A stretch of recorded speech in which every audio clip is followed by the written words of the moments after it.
granny. Young busy on the beat, let me spread it like some mayonnaise. Young busy on the beat. Welcome back to the Zero Talent Podcast. Once again, Davide Supari, Christian Sutton with WW Gay, and a very, very special guest, Timmy.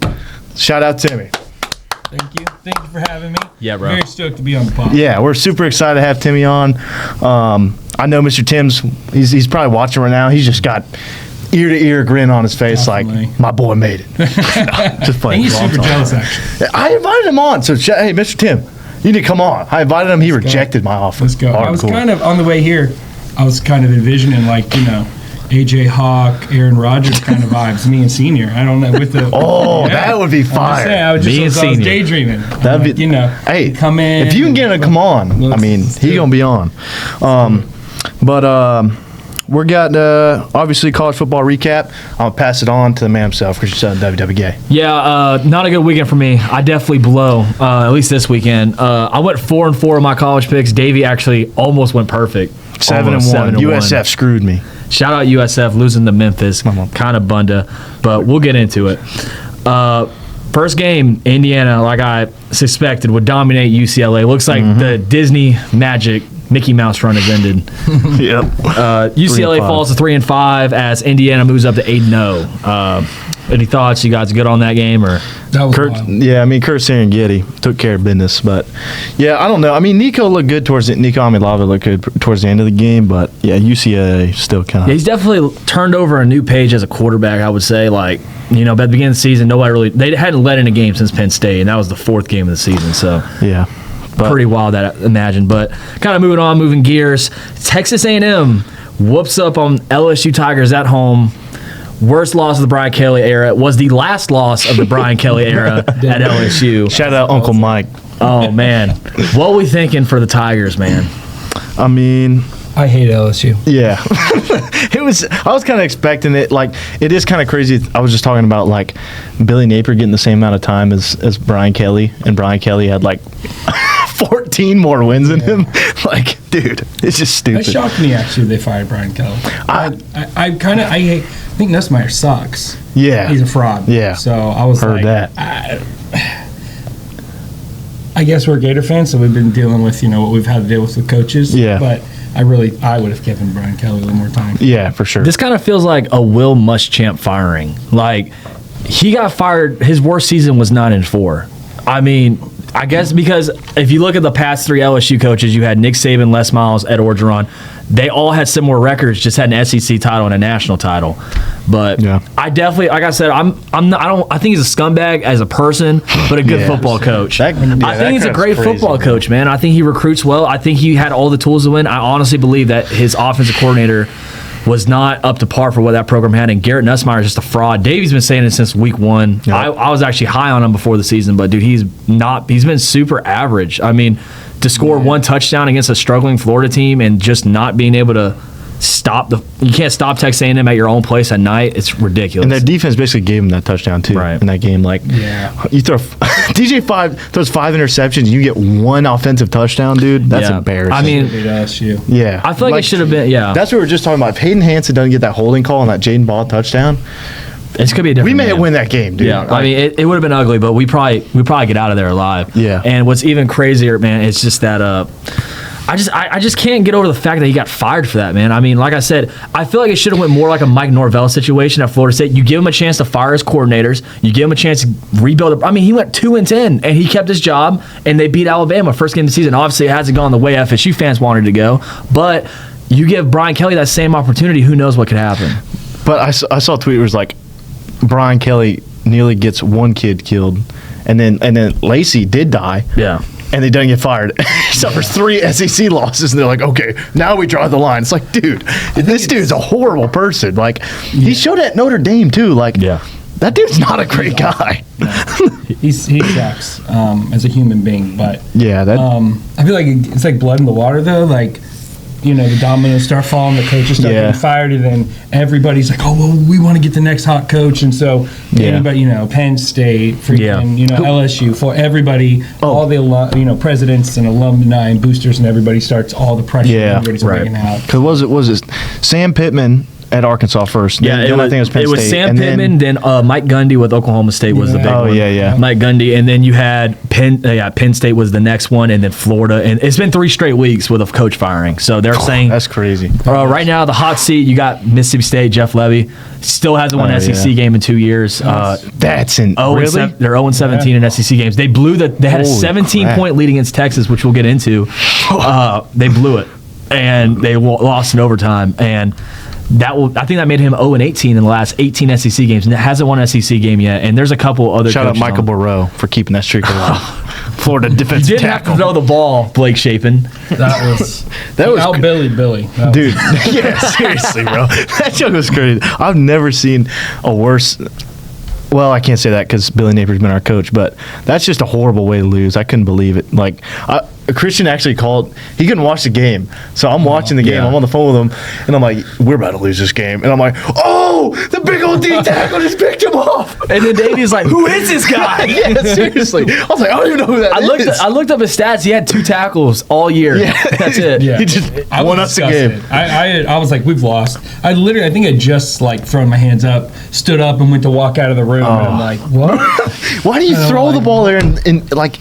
Anyway, bro. I'm pretty sure it was like 38 seconds or 48 seconds or something. Yeah. All they had to do was run the ball once, kick a field goal, game was over. Yeah, we had no shot. Like we were it was dead over. in the water. Like except for Thank you, Press Taylor. it's insane. Sometimes you just outcoach yourself, man. I mean, you just outcoach yourself. You think you're doing something, but you're really not. I don't know. Maybe the field goal is too far. But kind of also shifting gears, Alabama survives going on the road to South Carolina. Definitely an underrated game. I would think, because Gamecock Stadium can get rowdy, but I didn't expect them to. Yeah, I mean that game was tied with like 2 or 3 minutes ago. That was a pretty close game. Yeah, Lenore Sellers. I mean, he's definitely shown that he has flashes, but like I said, he's right there with DJ being one of the most hit or miss quarterbacks in the SEC. Just you don't know what you're getting week to week. I don't think the Shane Beamer hate needs to stop. Like, I really don't think he's a bad coach. Like, I know they're 3-5, but bro, like the injuries they've had all year. I mean, Sellers is at like 2 or 3 games. Like, and you lose by 1. Look at the games they're losing though. They're all quality losses, like 1 score. They're close games. Like, I don't know. It's only his second year. Like, it's his second year, isn't he? There's South Carolina too. Like, that's what I was saying. Carolina. Like, Yeah, bro, you're not expecting to win 8 games. When's the last time they won 9 or 10 games, bro? Like, Jadeveon Clowney.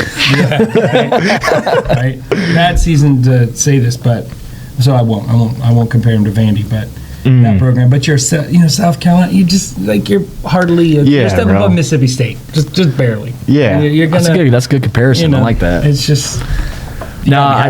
I just think I think Shane Beamer is a great fit at South Carolina, but eventually I see them just moving on just based on the fact Shane Beamer is a great special teams coach, and he's even a great position coach. He's just a very gimmicky head coach. Yeah, they play Beamer ball, which is fun. It's super entertaining to watch. They love special teams, and I like that about him. I feel like it idolizes a lot of what college football stands for. But to be a head coach in the SEC, you got to have some sort of all right, we're traditional in this way. You know what I mean? Yeah. Kind of like Billy Napier. You can't run inside zone on 3rd and 8 in the SEC. Why not? Are you sure? It's not Louisiana. Sure, bro. It's not the Raging Cajuns. You can't just have the best left tackle and the best running back and boom, there's a hole. No, you got to play traditional football eventually. So let's get into this next game though. Oh my God! Shout this one out for us because we got to get Timmy on a Haynes King train. So Georgia Tech rolls with a 41-16 win over Syracuse.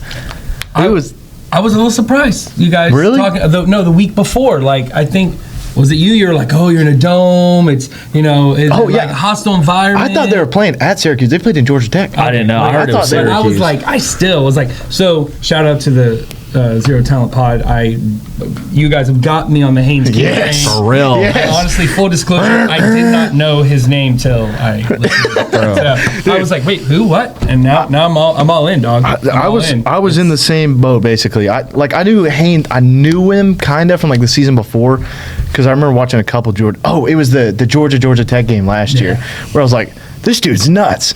And then I just didn't think anything of it. And then the start of the season, week 1, when they tore up Colorado, Christian's like, bro, Haynes King for Heisman, bro. I was like, Haynes King is going to win the Heisman Trophy. I was like, dude, you're out of your mind, bro. And then right before the Clemson game started, I'm like, screw. I'm on the Haynes King train, and ever since then, bro, the Walk-off Haynes field King, goal. yeah, the Haynes Emergency. King train has been riding, man. What has to happen for Georgia Tech to play Vandy? I want to see that. That would be. I mean, Feed families. I mean, it could really happen because I mean, Georgia Tech. I'm 90% sure they're going to be in the college football playoff. I mean, who are they going to play? So here's the thing. There's a scenario where if they went out and they lose to Georgia and they make their conference game and they win their conference, That's what I'm saying. they would get in. Who would they play in the ACC? Would it be Miami? It would be it might not be No, Miami. because they lost against Louisville, so that's an ACC loss. So But I don't know who's good in the ACC right now. It's a problem. I got to recheck Virginia. Nobody. I don't know. Yeah, exactly. Virginia lost to Except somebody. Georgia Tech. Except Georgia Tech. But Virginia's 7-1 though. I think they might be undefeated in conference play. It's Either possible. way, I forgot where they lost Virginia's ranked pretty high. So, Like I but said, yeah, there's a couple scenarios. Haynes King train is still rolling. Yeah, he runs for. I think he had 5 total touchdowns Yeah. on Saturday, which he's a dog, man. Which I honestly, their football Instagram posted about, and they're on the Haynes King train. And like, I'm telling you, bro, the train's rolling. It ain't leaving the station. Me and Christian talked about it. We're going to try to, if they go undefeated into that Georgia game, we're going to try to actually go up to, because it's in the Falcon Stadium. So we're going to try to go up there and see Georgia Tech, awesome. bro. That would be a heck of a game. Yeah, bro. You can see the Zero Talent Pod there. Yep. Yes. All right, but also getting into it, Ole Miss conquers Boomer Sooner, Oklahoma on the road. I ain't leaving. No, come on, bro. Come on. This dude, are you sold on Oklahoma? No. I'm not either, bro. I think John Mateer's okay. I'm not sold on him at all. I don't bro. think he's okay. I don't hate Oklahoma, but I just don't think they're that team. No, yet. no. They're just not. Like, If they're in the Big 12 or even the ACC, maybe they'd probably go 11-1, 12-0, just because of the competition to play. But they've dude, been fun to watch. Yeah, That but defense flies around the field, Yeah. hits people in the mouth. I mean they gave Arch Manning plenty of problems, but I mean they're just. I mean obviously they gave up how many points in this game? I mean 20. they give up. I don't have the score on here, but I I don't think it either. was like 40 points. Yeah. But dude, 35, I don't know if 40 that's points. to say, but I don't know if we're talking. I mean, Ole Miss put up 35 on Georgia. I mean, it's not like Ole Miss Ole Miss probably got the best offense in the country. I mean, seriously, without a doubt. I don't know. Alabama, bro. Ty Simpson. What bro. defense is stopping Ole Miss? You think Ole Miss's offense is better than Georgia Bama? Georgia stopped Bama. Bama barely put up 28 points. I mean, Ole Miss went in there and dropped 35. I mean 24, but that was a lot different game. You're playing a lot more conservative ball. I don't know, man. Like I said, dude, Ole Miss probably got the most electric offense in the country for sure. I don't know. I mean, they're fun to watch. Yeah, for sure, I watched for sure. almost every down in that game. Yeah, and That was an awesome. there was nothing more like exciting than seeing Lane Kiffin go for it on 4th and 1 in his own territory like 3 times, bro. He was just like, dude, this dude's a madman, and I want him so bad. I know. But yeah, let's keep it rolling. Let's Christian. keep What it else we rolling. got? All right, Vandy beats Missouri 17-10. I called it again, bro. He did. Did you read off the college football records from last week? That was the first thing I Okay, said. I'll read off again. 4-4, 7-1. Okay, dude. And I mean, Timmy's got a chance to become the best guest picker record yet. I mean, what was 3-5. So you just got to finish like at 500. You're good. So Daniel holds the record right now with a whopping 3-5 college record. But what else we got? We got number 25 Memphis pulls it out versus USF. 34-31. Huge comeback, dude. I think they were down 2 touchdowns or 3 touchdowns. I just brought it that was a back. good game too. Yeah, it hurt to see. They're in the same conference, right? Yes. Yeah. The What is it? American. The American? The American. Yeah.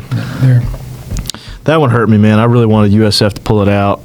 USF would have been 7-1 and likely would be in the. Honestly, I think would have made the playoff because they would be the final team. People were projecting them to be the last team in. Yeah, that's which what I is thought. A dangerous What made team you to feel play. better about our loss to them? I don't. Is there no feeling better about That's that? little there's no brother. feeling better about it. That's always going to Yeah. be little brother. I don't care if they're the national champs. I'm not going to feel good about The it. only team to beat Florida in the swamp this year is USF, bro. That's a hard pill to swallow, dude. Coach's face annoys me. Who, USF? Alex Oh, Golesh. dude, people are talking about him coming to Florida. I don't want him at all, he's a Josh Heupel protege. He went to Tennessee, was Tennessee's offensive coordinator, then took a job at USF. He's okay. I don't think he's anything generational. They're trying to bring him to the Swamp because he can recruit at USF a little bit. But like I said, I don't think Scott Strickland's I don't think he can risk going back to the group of 5. No. I'm serious. No. I mean, you could be anybody's protege at this point. I don't think we're going to go after a group of 5 coach. No. I mean, at this point, we got to get either Eli, Lane. I mean, Lane obviously is number 1, but I don't know. I mean, it's just whether. I don't think Lane leaves Ole Miss and doesn't come to Florida. I think there's no other school he'd go to. There's no chance. I don't think he'd go to LSU. No. They were people saying that. There's I'm no. like, he's ain't no. going to LSU. No. Why would you do that? You think he's going to go to LSU? I'm not saying that. You looked like you were saying it. Okay, but to say I'm just saying, don't be surprised. He's got a lot of time. He's got just as many ties at LSU as he does Florida. Trust me. Like what? Ed Orgeron has already said. His daughter's boyfriend. Oh, yeah, Weeks. Yeah. Who else got? The interim head coach was his wide receivers coach at Tennessee. I think their quarterbacks coach was one of his offensive coordinators or something. Hate to see Kiffin. Dude, yeah. That if he would went be to LSU, I'd be upset. The only positive would be we only play FSU every other year now. To my LSU? Yeah, Florida only plays LSU every other year, which is the stupidest. That sucks. I hate that so much, bro. me Because who we playing? Kentucky, South Carolina, Kentucky, Georgia. and Georgia. We missed Tennessee and LSU. Dude, those are the biggest rivalry games for Florida. How does Florida not play Tennessee? That's what that's horrible. That's criminal. Bro. I don't even think nobody's South Carolina games. There was we're gonna go play Seriously. South Carolina. I don't know. I'm still upset that Texas. I wish, dude, Missouri. I'm still mad about Missouri. Really? Yeah, dude. I like Missouri. Yeah. Bring back divisions, East versus West. That was the best, bro. I mean, you're sitting there. 100%. That was awesome. That's peak SEC college football. Yeah. When your team is playing for your division and you're gonna go play the other division. Because it's basically LSU or Bama or Georgia, Florida. Georgia, Florida. Whoever won the Florida Georgia game was going the title. That's basically how it is every single year. Yep. And now it's just like, bro, come on. You get LSU with Bama and the SEC championships, kind of like, come on. It kind of makes rivalry games almost feel less almost because it's you're probably gonna meet them again. So rivalry games, I feel like don't matter as much anymore. So it's kind of like, ugh. Yeah, I hate that, man. I mean, seriously, bring back divisions. Seriously, just add Oklahoma to our side. Put Texas on their side. Keep Sark over there. But definitely, a game we were talking about earlier. Texas comes back versus Mississippi State. Arch Manning leaves the game with an injury. But he came back. Arch Manning puts up, he puts up 16 points against Kentucky, and then comes back and puts 45 up the next week. So, I mean, Mark Stoops always got a solid Kentucky defense, I feel like, though. Like I said, man, always. He can't, dude, this dude has trouble with Toledo, but will ruin your perfect season. I promise you, I hate playing Mark Stoops more than anybody, dude. Yeah. He will come out and go 6-7, but will beat your favorite team every year. It's ridiculous. I hate Mark Stoops. Anyways, this is another pull. This next game, Washington beats Illinois. Yep, Washington was underdog, but you heard it here on the Zero Talent podcast first. Desmond Williams. Yep, Desmond Williams. I'll tell you. Gets it done. Great game from that guy. Illinois, I think, is still a good team. I like Brett Bielema, good coach. But like I said, Jed Fish is a name to look out for. But this dude's on the Jeff Brom train too. Dude, I've been saying that. Senior, 3 weeks ago or whatever, I was like, or whatever. When they beat Miami? It was 2 or 3 weeks ago. Yeah, 2 weeks ago. 2 weeks ago, I was I watched that game. I was like, that's what we need. I was watching Jeff Brom. Dude, let's just get him. He's 3-0 versus 5-0 team or top 5 teams. Dude, and they almost beat Miami last year when it was Cam Ward. Yeah. I mean, that was crazy stat up during the game. Since 2018, he's beat every top 5 team they played or something that's like crazy. that. Yeah. No, they're 3. They're 4-0 against the top 5 opposite teams. of Billy Napier. Dude, I mean, seriously, this guy, Jeff Brom, he wins everywhere. I mean, goes to Purdue, hadn't had a winning season in 7 years. And just wins. Dude, I think he beat Ohio State that one year. I think he was the coach when they went and beat Ohio State when they were about to go on a Natty run. I think it was Urban Meyer's year where they ended up winning the Natty or something. Do you remember that? They went into Purdue and Purdue blew him out. I remember Jeff Brom was the coach. Was he? Yeah. Yep. Dang, bro. And then Because I remember Drew Brees coming back to Purdue. Yep. And giving like a whole pregame speech in the locker room. Like that was pretty and then sweet. Jeff Brom goes to Louisville and has made Louisville a serious contender with Louisville. I mean, you're not even the biggest school in Kentucky. It's saying something when you're winning football games, winning 10 games. Yeah. And it's crazy, man. But I was going to say, according to my notes, which I think is incorrect, obviously LSU fires Brian Kelly, but Dan Mullen emerges as a candidate. What do you guys think about that? I've seen, just the past day or so, I've seen a bunch of reports come out that he's number 2 on their list, right behind Lane. Dan Mullen is. So good luck. I don't think so. I don't know why, but I'd love to see Dan Mullen try to bring recruiting to LSU. I just don't think that's a realistic option. I would love to see him turn LSU into a dumpster fire. Yeah, I mean, it would. That's like this is a nice segue. Again, yeah. This is perfect for us to segue into like the Dan Mullen, but Dan Mullen is probably one of the best schemers. Yes, I think I've ever seen. Loved him. 06, 08. As a coordinator? Before he was coordinator. And Meyer, no complaints. No complaints. But as a head coach. So, again, what we were kind of talking about last week, but I want to hold off on some of it so we can get you in here. I'm not supporting Dan Mullen at all, okay? Like, as far as what happened at Florida. My issue is I didn't understand, like, he takes you to an SEC championship. Obviously, Kyle Trask, he turned Kyle Trask into a top 3, a Heisman finalist, bro. And he was, what, a 3-star recruit? Pitts. He wasn't. Yeah. He had no stars. He had no stars? He didn't start a game in high school. Yeah. He sat behind De'Aaron Look what Dan King. Mullen can do with quarterbacks. Dak Prescott, Tebow, obviously, like Chris Leak. Like, dude, he obviously has the ability to. 100%. But I agree. my issue is he has one down year, and Scott Strickland's like, all right, we're out. Doesn't even let him finish the year. He's gone. Billy had one winning season, and he's like, all right, let's keep this dude for 4 years. Like, we went, what, 6 and 7? We went 8-5 his year before. But we went 6 and 7, 5 and 7, and then we go 8 and 5. And then it horrible start. Yeah, that's what I'm saying. Like, it doesn't add up. It doesn't add up to me. So my perception, I don't have any insider, information, but I feel like watching that season, he at whatever point he just quit. He just quit on the team. He was being a total freaking JA in the pressers. Yeah, he was. And he just wasn't answering questions. And when they ask about recruiting, we're worried about that. I'm like, no, you recruit 365 days a year. We're worried about that in the summer. And I think he just was like, screw this. And I feel like at whatever point that was in that season, I don't know if him and Strickland got in a fight. Argued or whatever, insulted each other and cried. But somebody got their feelings hurt, and he just called it. And he was just like, I'm done. Honestly. And I feel like there was no recovering. Like, that team nose dove so hard. And Emory he was Jones. just like, I'm checked out.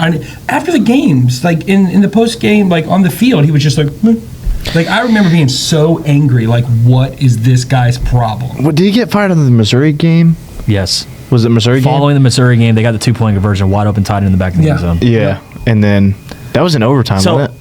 Yeah, it was. And here's my perspective of it. I agree with a lot that Timmy said, and this is my perspective. He thrives as the underdog. It's ridiculous.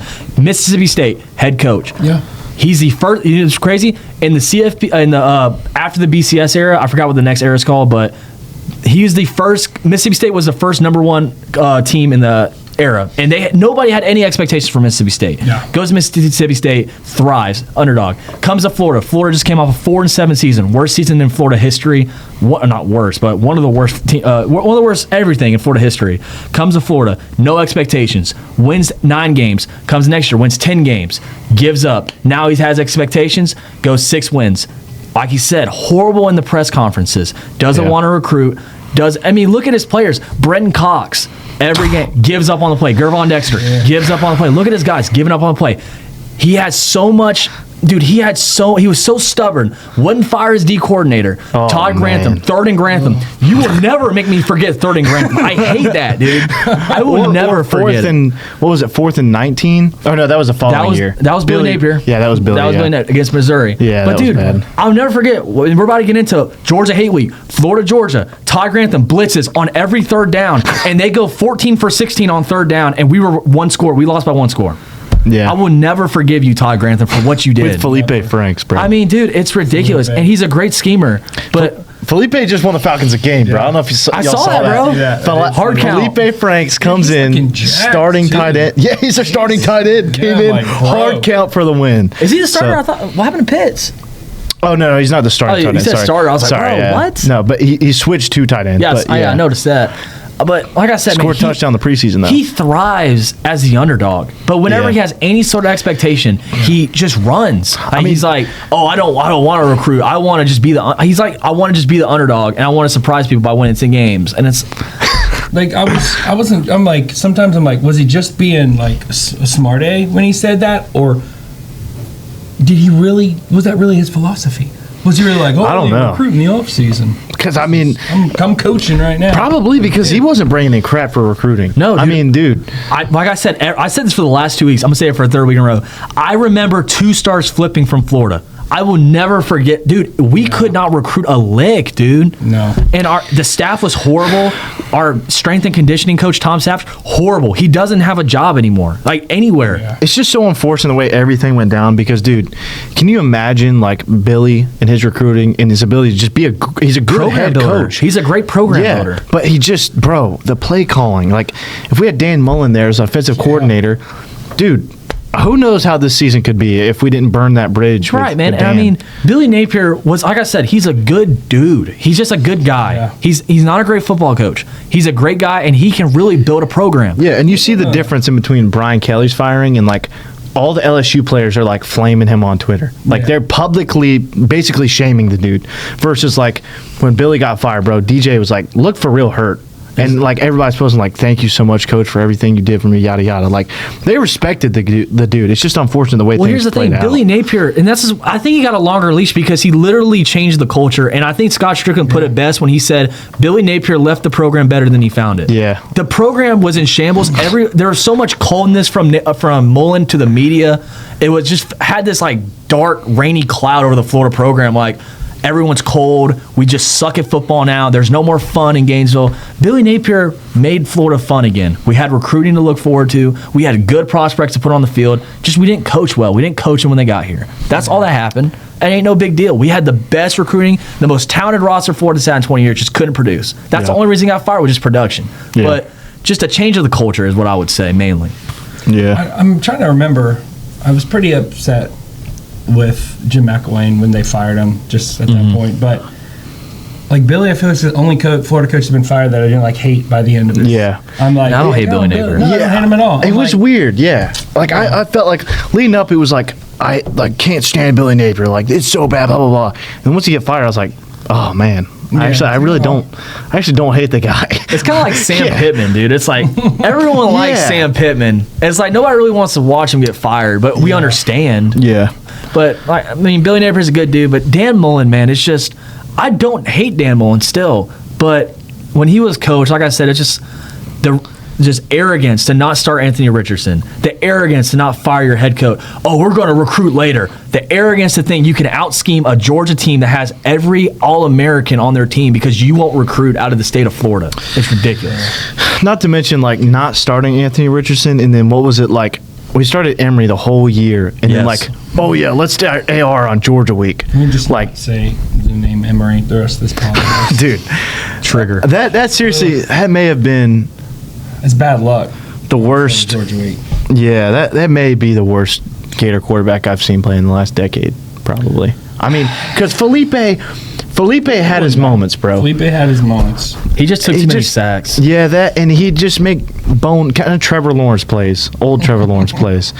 And that's honestly, I saw Felipe Franks always Blake Bortles. I see him just like Blake Bortles. Like, in a way, yes. The mobile ability, and then he'd make some boneheaded play where you're like, he's a really good athlete, and he plays good. He Or can go out chuck and the have ball, dude. he'll have a sensational game, and then the next week he throws 3 picks and fumbles twice and takes 7 sacks. That's like, bro.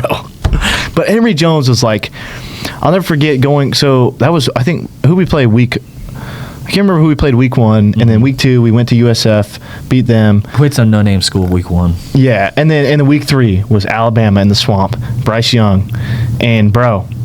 We were that 2-point conversion away from taking Alabama to overtime. And, bro, And Emory Jones, that read option play there where he just ran with the running back straight into the pile. Dude, like, make a decision, bro.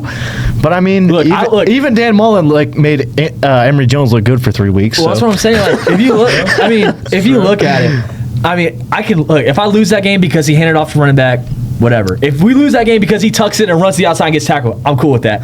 But I could never feel. He just didn't make a decision. He just ran with the running back forward. I'm like, bro, I can't lose this game on that. Let me push this pile here. I mean, dude, it's not the point of a read option, Emory. Dude.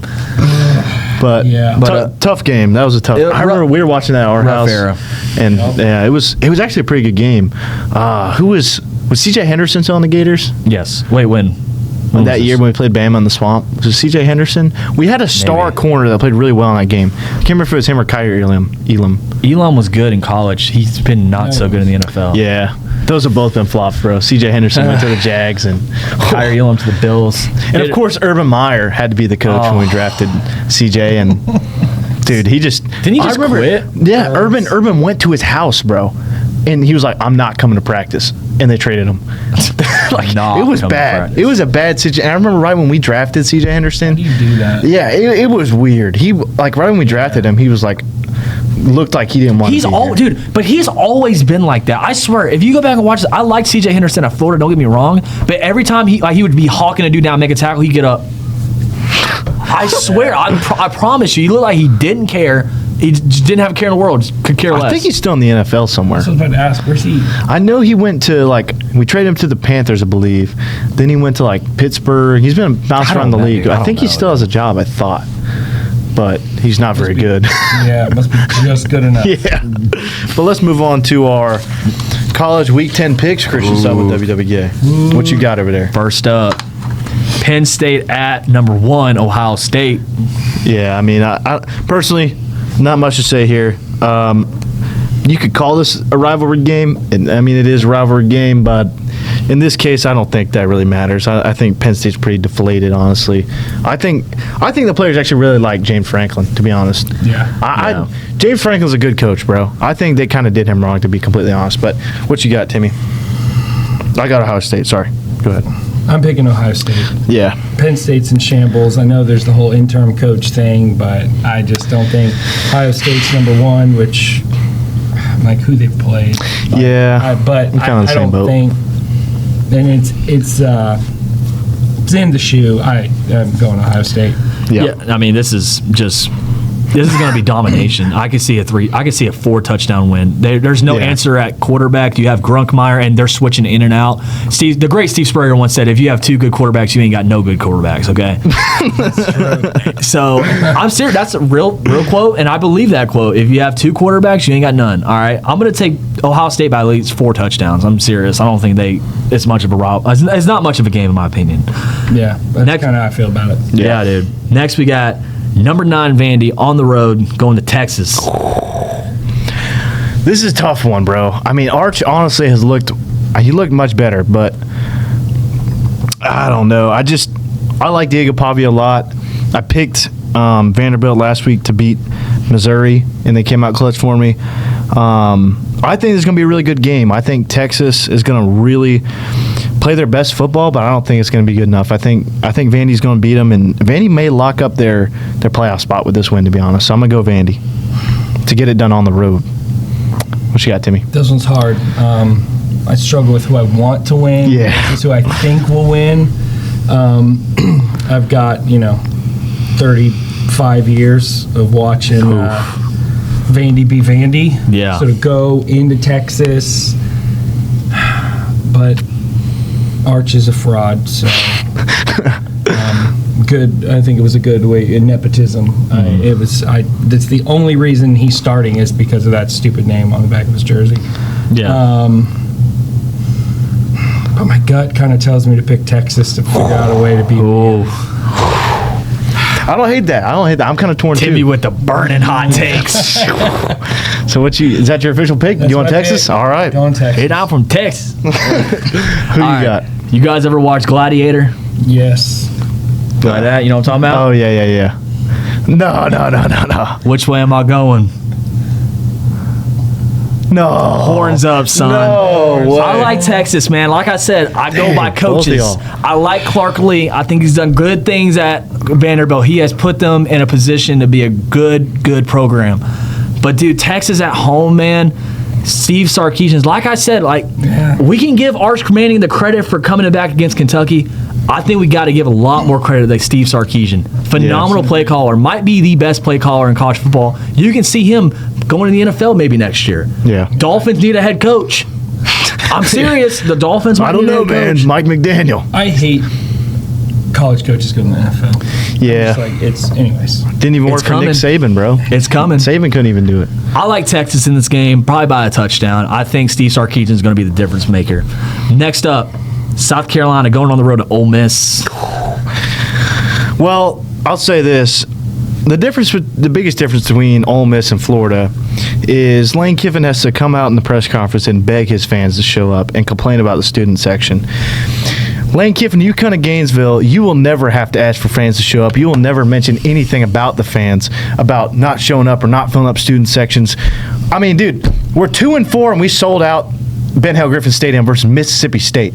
We're 2-4. No, you guys for are real. undefeated and you can't even fill up student sections.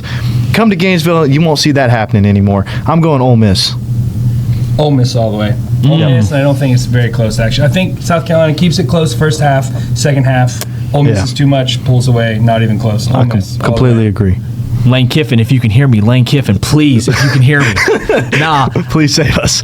dude, I really, really like this Ole Miss offense. It might be the best offense in the country. I believe that. And I think they're going to roll again, man. I like Lenoris, but like I said, my three things for calling football games: coaches, quarterbacks, defense. It's the only thing that matters. I think Ole Miss dominates in at least two of those. I'm going to take Ole Miss Rebels in this one. Georgia Tech at NC State, going on the road. Yeah, I mean, I see this one kind of similar to Syracuse. I got it wrong last week. I thought they were playing at Syracuse. My bad.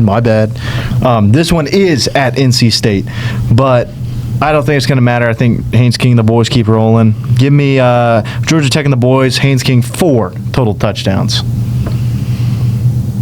NC State's a soccer school. That's what I'm talking about. Haynes King all the way. Haynes King all the way. I've been saying it since week 1. Yes. The train's going to keep rolling. It ain't stopping at North Carolina. Give me the Yellow Jackets. I like the Yellow Jackets in this game. Be careful. It gets loud in NC State. The Wolfpack don't play around with their home games. But I think Georgia Tech is going to conquer. That run game is unstoppable. Jamal Haynes looks great, and Haynes King looks better. Next game, Oklahoma going on the road to Rocky Top, Tennessee. This one's really tough. Honestly, of all these games, like, I was kind of back and forth on Vandy and Texas. I still kind of am, but this one's really tearing me, dude. Like, I still don't think Oklahoma's that good. I've said it since they were undefeated, top 5 in the country, that they're overrated. They weren't that good. I don't know. I think it comes down to, honestly, where they're playing. And they're playing Neyland Stadium. And it's a really tough place to play. Top. And Night game? Yeah. That's what I'm saying. That's why I got Tennessee pulling this one out. Joey Aguilar, I mean, he still looks good, bro. I mean, I like Joey. If they win this game, I'm not sure what their remaining schedule is. I think they still have to play Alabama, so that may be knocking them out. But Tennessee could make the playoffs again.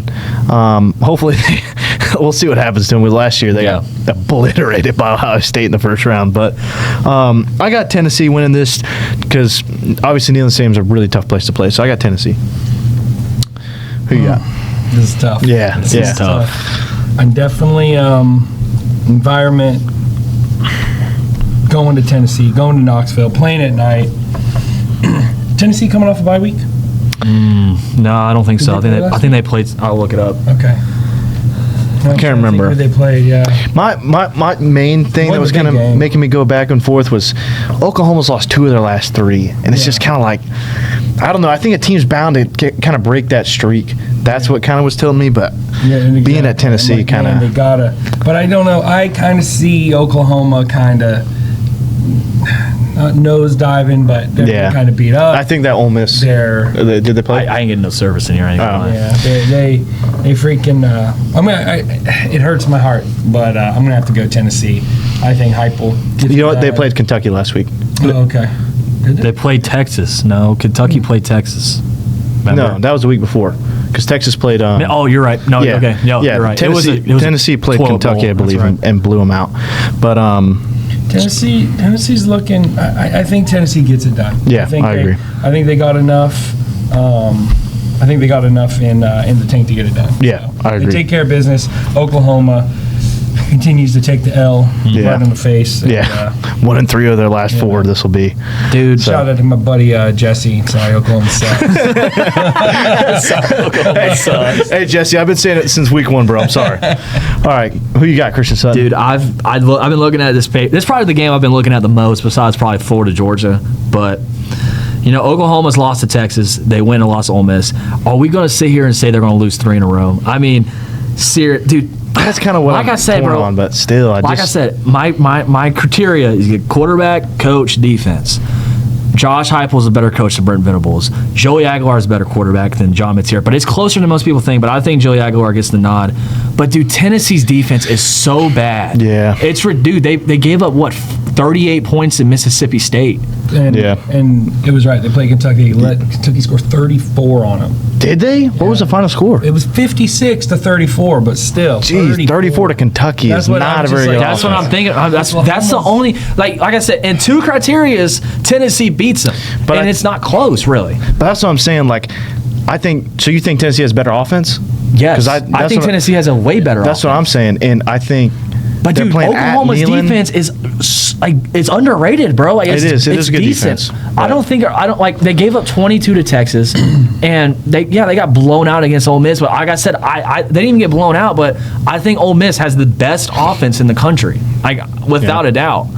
But I don't know what to pick, dude. Like, I'm gonna go Oklahoma, dude. Like, seriously, I think Oklahoma's defense. We're sooner. I don't normally go against my like that, but dude, their defense is so bad. Like, it's one of the worst defensive groups. And I talked to a Tennessee fan. They said both of their corners got hurt before the season, so they're playing 2 true freshman corners, which I guess I can understand, but. Are you really a true freshman if you're 7 games into the season? Like, for real. Like, DJ Lackway came in against Tennessee and almost won as a true freshman his first game. At Neyland Stadium. But I'm going to take Oklahoma, but don't get me wrong. I'm not confident in this pick at all. This game could go either way, in my opinion. Yeah. But give me Oklahoma. Next game, Cincinnati goes on the road to Utah. Yeah, I mean, this one... I don't know. Cincinnati, I believe, is undefeated in Big 12 play. I think Cincinnati's going to get it done. Maybe they move into like the top 15 and think, oh, maybe we could make a playoff push, but I don't see it happening. So I got Cincinnati winning this game, but definitely not making the playoffs. I got Utah taking care of business at home. I feel like it's one of those games that, you're flipping through channels and, it may be on and you're like, I'm not watching this garbage. Wait until the fourth quarter. When you see later, you're like, 17-24. There's not really a difference when you're down. Like, and the underdog always seems to win that game, in the non-important conference, whatever they play in. The Big 12. I mean, the Bearcats, I will literally never pick the Bearcats to do anything because their name's the Bearcats. So. What you know about Sam Houston? Sam Houston, that's my team, bro. 0-7, 0-8. We were horrible this year, but that don't matter. Yeah, I'm going Utah. All right. Close game. It'll be good for the 48 fans that are there. It'll be sweet. And Utah will win. Did you see, we were talking about last week, I don't know if you heard, Stanford's 100 fans rushed the field. They got fined $50,000 for those fans rushing the field. Like any school, Stanford, most of those guys are. Especially rushing the field against, what is FSU? 3 and 4? Yeah, so they were 3-3 at the time. You rush in the field? That's a big win, bro. Bro. It was like one fraternity was like, dude, we're doing it. I'm like, That's so embarrassing, it is bro. embarrassing. Who you I would got? ask for a discount. Sure, we had to pay $50. It's like, come on, bro. Kind of embarrassing. That's half our punishment. Nobody really rushed the field, bro. If they didn't have cameras, no one would have known. Exactly. Who you got, Christian? Man, I'm serious. Don't think this game's gonna be close. Cincinnati's only quality win is against Iowa State 2 weeks ago, and Iowa State I don't think is even ranked anymore. Give me Utah. I think Utah wins this game by at least 20. I mean, seriously, their coach is a good coach. He's been there like 20 years. I think he's the longest active coach in FBS program consecutively. But give me Utah by at least 20. This game's not gonna be close. Dang. Number 23 USC going on the road to Nebraska.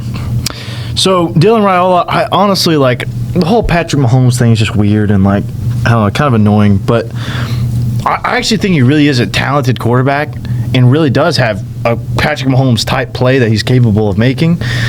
I just don't think he's getting really coached up. Like I don't think Matt Rule is honestly that great of a coach, bro. Like I know he had some success at Baylor, and they obviously went to the Panthers, and that was just total.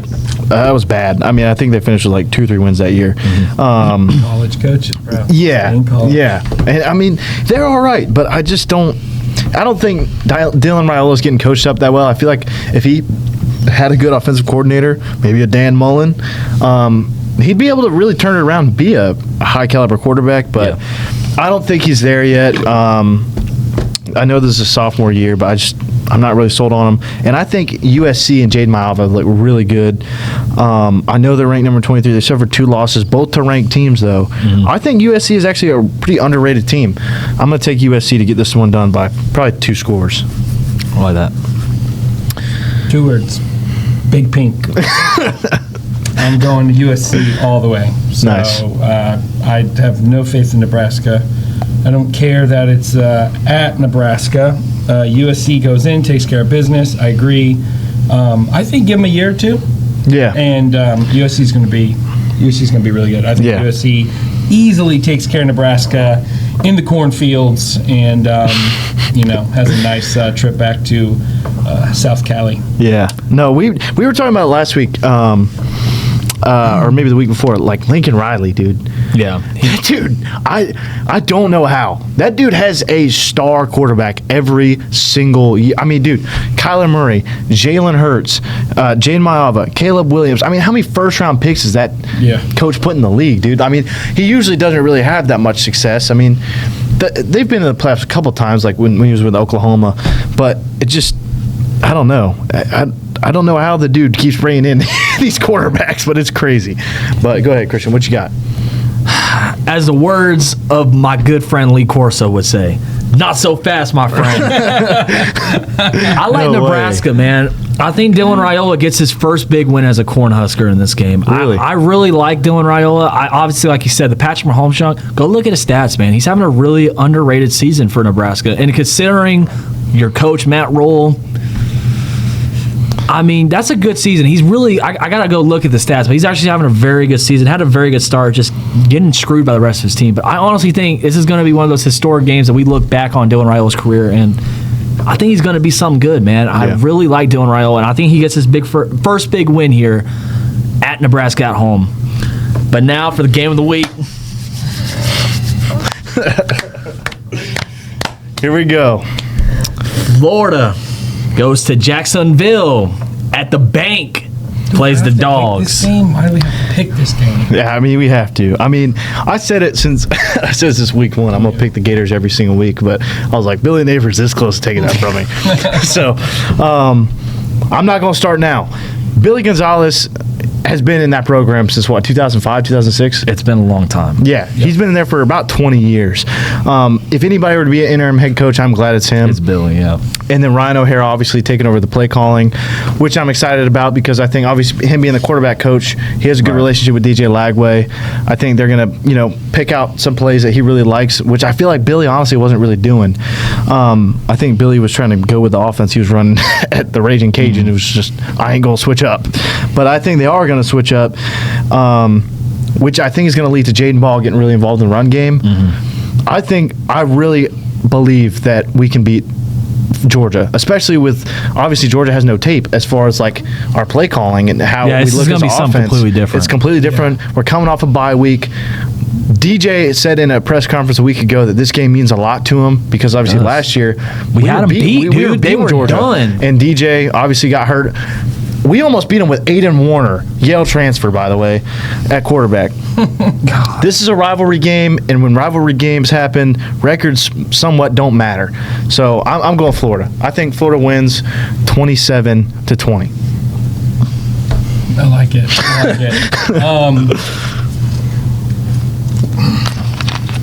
I love Billy G as our interim head coach. Who's our? You just said his Ryan name. O'Hara. Yeah. Was it last week's pod? You were talking about the stats from the orange and blue game. Yeah. I was just about to bring him up again. Yeah, you go ahead.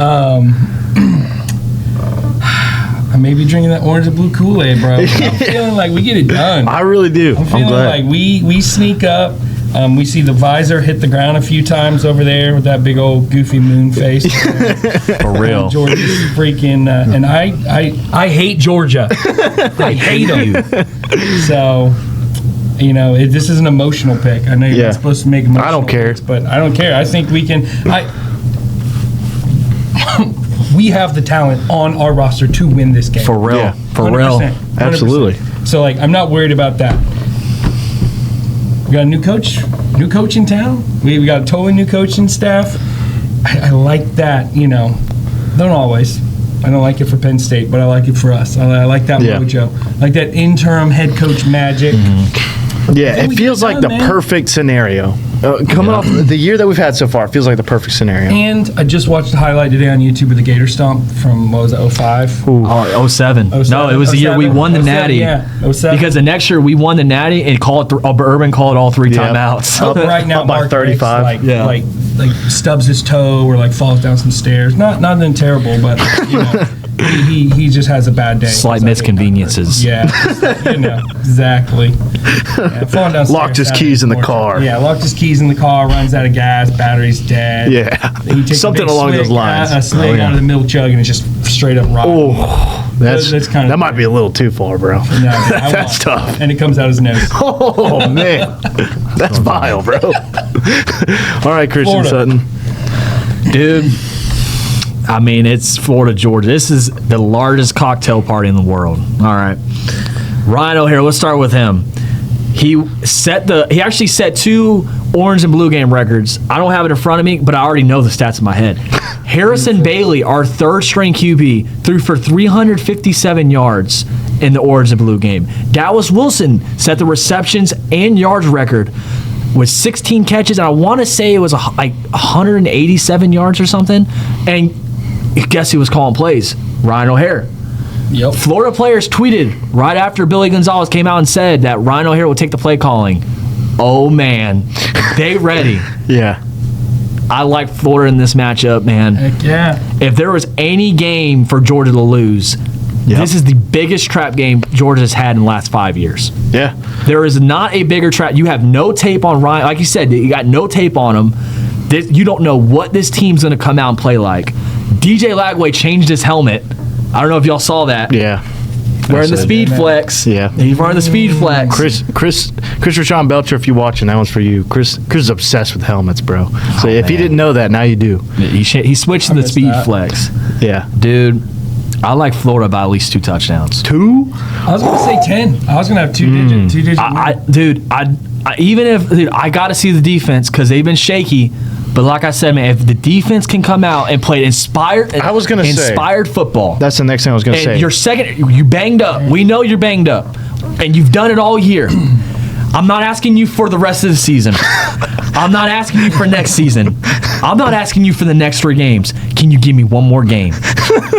Can you give me one more game, man? If they can come out and play like they played at the beginning of the season, I don't see how we cannot win this game by 2 touchdowns. No, again, all on the field. Yeah, dude. And the injuries obviously have been lingering, like Dijon Johnson, Aaron Gates, Caleb Banks, LJ McCray, all been hurt. But yeah, the defense, you got to think, they probably were playing kind of uninspired football, bro. I mean, how would you feel, bro? Like, your defense is locking up. They're giving it all they have against Miami and LSU and all these great teams, and your offense is just going out throwing 5 interceptions, 3 and out every single drive. Running the ball on 3rd and 8, dude. I mean, it gets old, bro. I think with this change, it's going to inspire that defense, and that's going to be the difference in this game. I hope Billy Gonzalez has been playing that freaking Gator stomp on loop. Yeah, dude. Just freaking out practice in the film room. Just bro. Get angry. Angry. He's been in some. He's got history. Yeah. He's been around Urban. He's been around Urban. So, dude. I mean, like I said, there's a lot of hatred for this game. Gunnar Stockton is going to be a problem. He's going to be an issue. Going to have to handle that defense. I mean, there's a lot of stuff that goes into this game. But this is the first time in a long time. Like I said, we had the Dan Mullen era where he wouldn't recruit. This is the first time in a long time. I feel like we're evenly matched with the talent. Yes. Yeah. 100%. There's just like when we were with Mullen. Sorry, that's a tongue twister. When we were playing with Dan Mullen, it felt like every time we played Georgia, they're bigger and badder, but we're playing inspired football. It's the only way we can win. This year, they ain't the big boys on the block no more, man. We can play with these guys. We have the athletes and we have the talent to play with these guys. Dallas Wilson needs to go off. Yeah, and I was going to say, even last year with DJ, like, that was a pretty talented team, but that receiving core honestly wasn't that crazy. No, it wasn't. Eugene Wilson was out for the year, so Elijah Badger was Shamir DK. Yeah, both of those guys are like decent college receivers. Very decent. They're no Dallas Wilson. They're no Vernell Brown. I mean, you have this receiving core we have is crazy, man. And like I said, and this is so weird because normally when you're like in past years when your coach leaves, like you see guys jumping ship. Like the team looks like it could stick together. Yeah. A lot of the guys have already come out. Look, I'm a Gator. DJ Lagway, I'm a Gator. Miles Graham, I'm a Gator. Vernell Brown, I'm a Gator. Like they're not leaving. They're not playing for the coach. They're playing for the program. And this is what I mean when I said Billy Napier changed the culture. Yeah. Brenton Cox got dismissed from the team last game of the season because he was like just a locker room issue. Yeah. Gervon Dexter, you could see him on plays, just quit. Middle of the play. Quarterback starts running away, just let him go. Yeah. This team is playing inspired football, and there's no reason why we really can't win out. If you can beat Georgia, why can't you beat Ole Miss? Seriously. One thing Gators got to watch out for is Gunnar Stockton with his legs. It's underrated, man. It's really underrated, and he can kill you with his legs when you need This is given. I mean, seriously, you're going to be playing like a better Arch Manning. Arch Manning ran all over us when he had to. It's if Gunnar Stockton's last name was Manning. This would be a top tier quarterback. Gunnar Stockton, he'd be in the Heisman race right now. Gunnar Stockton is really good, and it's kind of scary. He's having a great season, but like I said, this is giving LSU Joe Burrow vibes. First year at LSU when Florida they come into the swamp. I think Florida can win this game, man. I mean, seriously. I agree. But I was gonna ask y'all right before we go to NFL. Georgia Hate Week memories. What's your favorite Florida Georgia memory? You already brought it up. Absolutely, no doubt. I think the year after the Gator stomp and up 49-14, Tebow's screaming and yelling and throwing his hands up and the helmet and everything, and Urban's burning every time out. I like because that. Before the game, he's saying, we're gonna take every moment of this that we can, and he did, dude. All 3 timeouts he did not care. He was making them suffer. I would have taken a delayed game. And dude, I hate him, dude. I hate him. I think that's like, in my opinion, top 5 moments of Florida history, dude. I mean, that was just, oh man, that for sure. That's probably my top 5 Florida mememories right there. We're about to get some ball knowledge. He's about to bring up something crazy. He's been watching Gator football before we've been that's what alive, I mean. Bro. Well, I have. So I've had heartbreaks and I've had some amazing highs and some really low lows. I'm trying to think. What's one of my? I was at the Gator Stomp game. No way! Oh my gosh! So that was we got some low. Gator Stomp lore right here. Low, and I'm trying to remember like a game or a play, but what sticks in my mind is my first. I was at the game too for Tebow's senior year. So that was just special, just to be there last for game. Tim Tebow. Last game, beating Georgia. Yeah, like that was just special. Like for sure. Me and my buddy and my brother, we all went down there. We didn't have tickets, but we're like, we have to be Scalper. at this game. So we just went around and we didn't, we were like looking for like the guy, and of course, we just trying to like tickets. I got a couple extra tickets, and we got tickets. None of the seats were together, so 2 of us would take turns hanging out in the in the bud zone. Yep. Because they were like nosebleeds all spread out, and then we had one ticket that was in the south end zone, right on. Like in the corner of the south end zone, right on the rail. Dang, So dude. we took turns. Yeah, that's pretty awesome. We just Quarter by swapping quarter? it. All right, your turn. Yeah, we That's sweet, switched. bro. So, and then at the end of the game, we literally all just went down there. Nobody cared. It was towards the end of the game, so we just all piled down. Like we were like kind of in the aisle and on the rail. And we That's were just sweet, all, bro. That's dope. That's dope, bro. Probably, that's probably my. That's awesome. No, that's sick, dude. So that was pretty cool. You know, as a Florida fan, especially me being only like 19 years old, there ain't been a lot of great Florida Georgia memories for me. I'm be honest with you. But I'll tell you, the last time we beat Georgia, Kyle Trask. I'll never forget watching the first play from scrimmage for Georgia, 74-yard Nate Frazier touchdown. Yeah. And I was like, what are we doing? Go down, 4 and out. Georgia goes down, scores another touchdown, Yeah, 14 zip. 14 zip, And I'm bro. like, wow, we're about to lose again. And I tell you, man, we just battled back and Yep. won the game by, 44-28 or something? Yep. Amazing game. And I loved every minute of it. Give up one touchdown the entire second half. Dude, I mean, That was Stetson Bennett, wasn't it? Stetson Bennett, dude, the funniest thing is, mailman. Stetson Bennett got hurt. Georgia, they were talking about it, and the camera pans to Gunnar Stockton leaving the stadium. And then the camera pans to the backup quarterback, and he's warming up, and he domes some trainer in the head. And that's when I know we got him. That's a legendary And clip, Florida's defense went on to eat that dude. I think his name was Mathis or something. Not the. Well, no. I think Stetson came back. I don't but think so. I think he got hurt. Oh, okay. Because I Well, remember Kyle Pitts didn't finish that game either. People forget. Kyle he Pitts got found- laid out, dude. He got hurt. Dude, he Second was out quarter. the next couple games. Yeah, I remember. He got messed isn't up. that the reason he didn't play in the Concussed. LSU game? Mm-hmm. Is that What? Is that when he didn't play in the LSU game? He didn't play in a couple games. I remember because he would be like, they would like edge us. He'd be like, oh, he might play. No, he ain't playing. And like, it was like the next 2 or 3 games, and it was like super frustrating because the Kyle connection. You guys, real Florida fans, remember Kyle connection? Oh, man. Dude. Great time to be alive. Don't forget Kadarius Toney, bro. I thought it would, dude. I thought it would never end.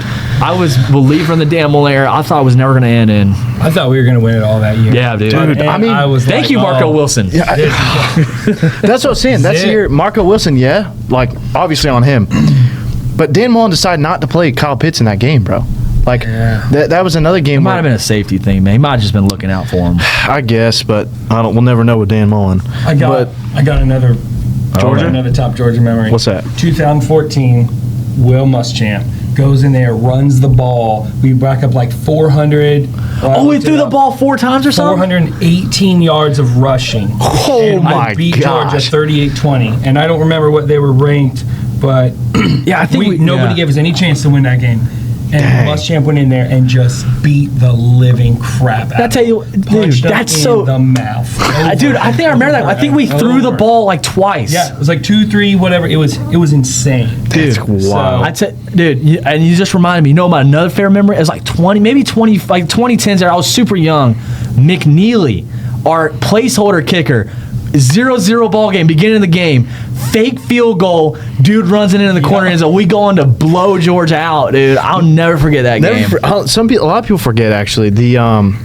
We had the color to color tradition where from 2014 to 16 we had color to color where we would always wear blue jerseys, they would always wear red jerseys. Oh, Beat them all 3 years, went 3-0. They didn't do it again. They canceled the tradition, and I guess they mutually agreed to never do it again. So ever since then, That's no crazy. blue versus red. dude, we ought to come out in black. I'm serious. Dude. Billy. Yeah, that was the They one brought thing. the black jerseys. They debuted them, but like before the season, like they had a media post about it. It's like, bro, when are we wearing these? And then they just never wore them with Billy. Yeah, and then the one time we did wear them was against Arkansas in the swamp, and we lost, bro. Shout out, was it KJ Jefferson? Yeah, dude. Well, I remember you were at my house. We watched that game and went to overtime. I didn't watch that. I was out of town when that game was going. Maybe it was Chris then. It was probably Chris. Yeah. I remember because I was out of town and I was umpiring a baseball game, and the fans. So I was umpiring in Georgia, and the fans behind me are all Georgia fans. Oh. And they would ask me like, "Hey man, where you from?" I'm from Jacksonville, and I was like, "Yeah, I'm a big Gators fan." And dude, and then they would be like, "Hey Blue, Florida's down 2 touchdowns." I was like, "Oh my god!"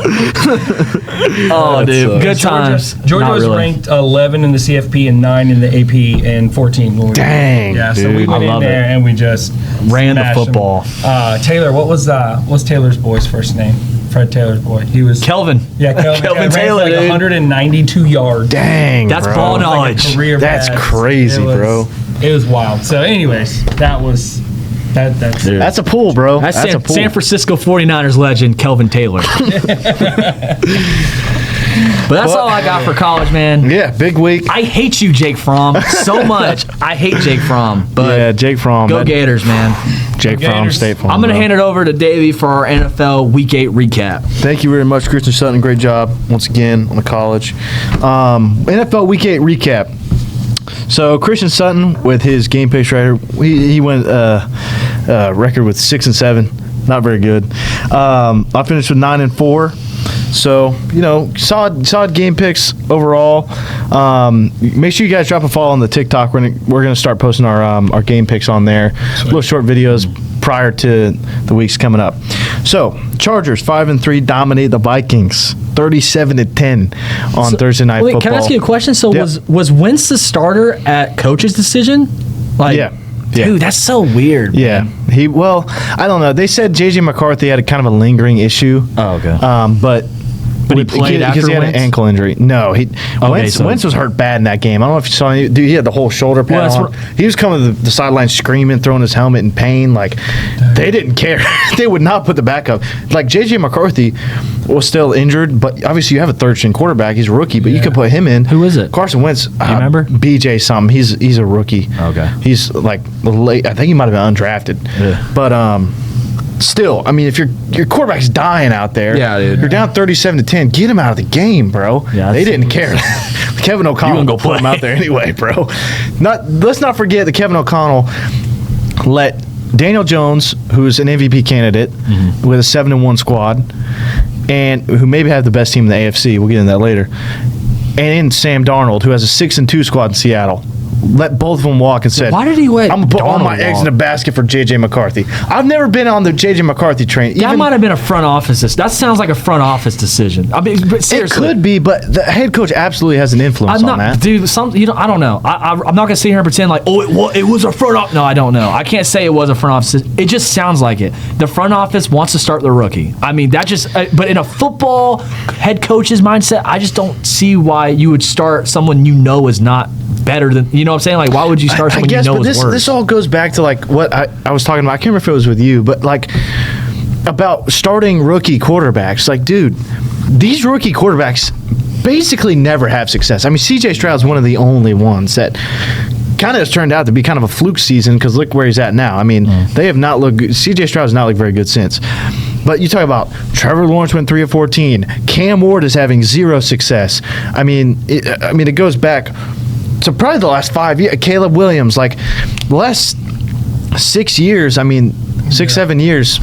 Dude, these rookie quarterbacks are not having success. Bryce Young's another one, first overall pick. JJ's just having injury problems, man. I think that's all it is. But what my point is these quarterbacks that actually are getting built around and say, hold on, we're going to let you sit behind the bench. Let's give you some time. Jordan Love. Yeah, Jordan Love is my prime example. Like, you sit behind a great quarterback. You get, like, Kyle Trask could have been the next one because he was sitting behind Brady. Please sign Kyle Trask. That's my favorite football player. He should have got a chance, but shout out to Baker Mayfield, the MVP candidate. I love Baker. But they got to give these quarterbacks more time to develop, man. I mean, you're just giving Daniel Jones a prime example, bro. They gave up on him. They just drafted him now and expect him to start. Yeah, it's Sam Darnold. They gave up on him, dude, and look where he's at. Yep. Like, these quarterbacks are really good in college for a reason. It's not that they don't know how to play football or they're not talented. Like, some quarterbacks, yeah, I mean, you win a lot of games, you look pretty good. Some are actually busts, like Josh Rosen.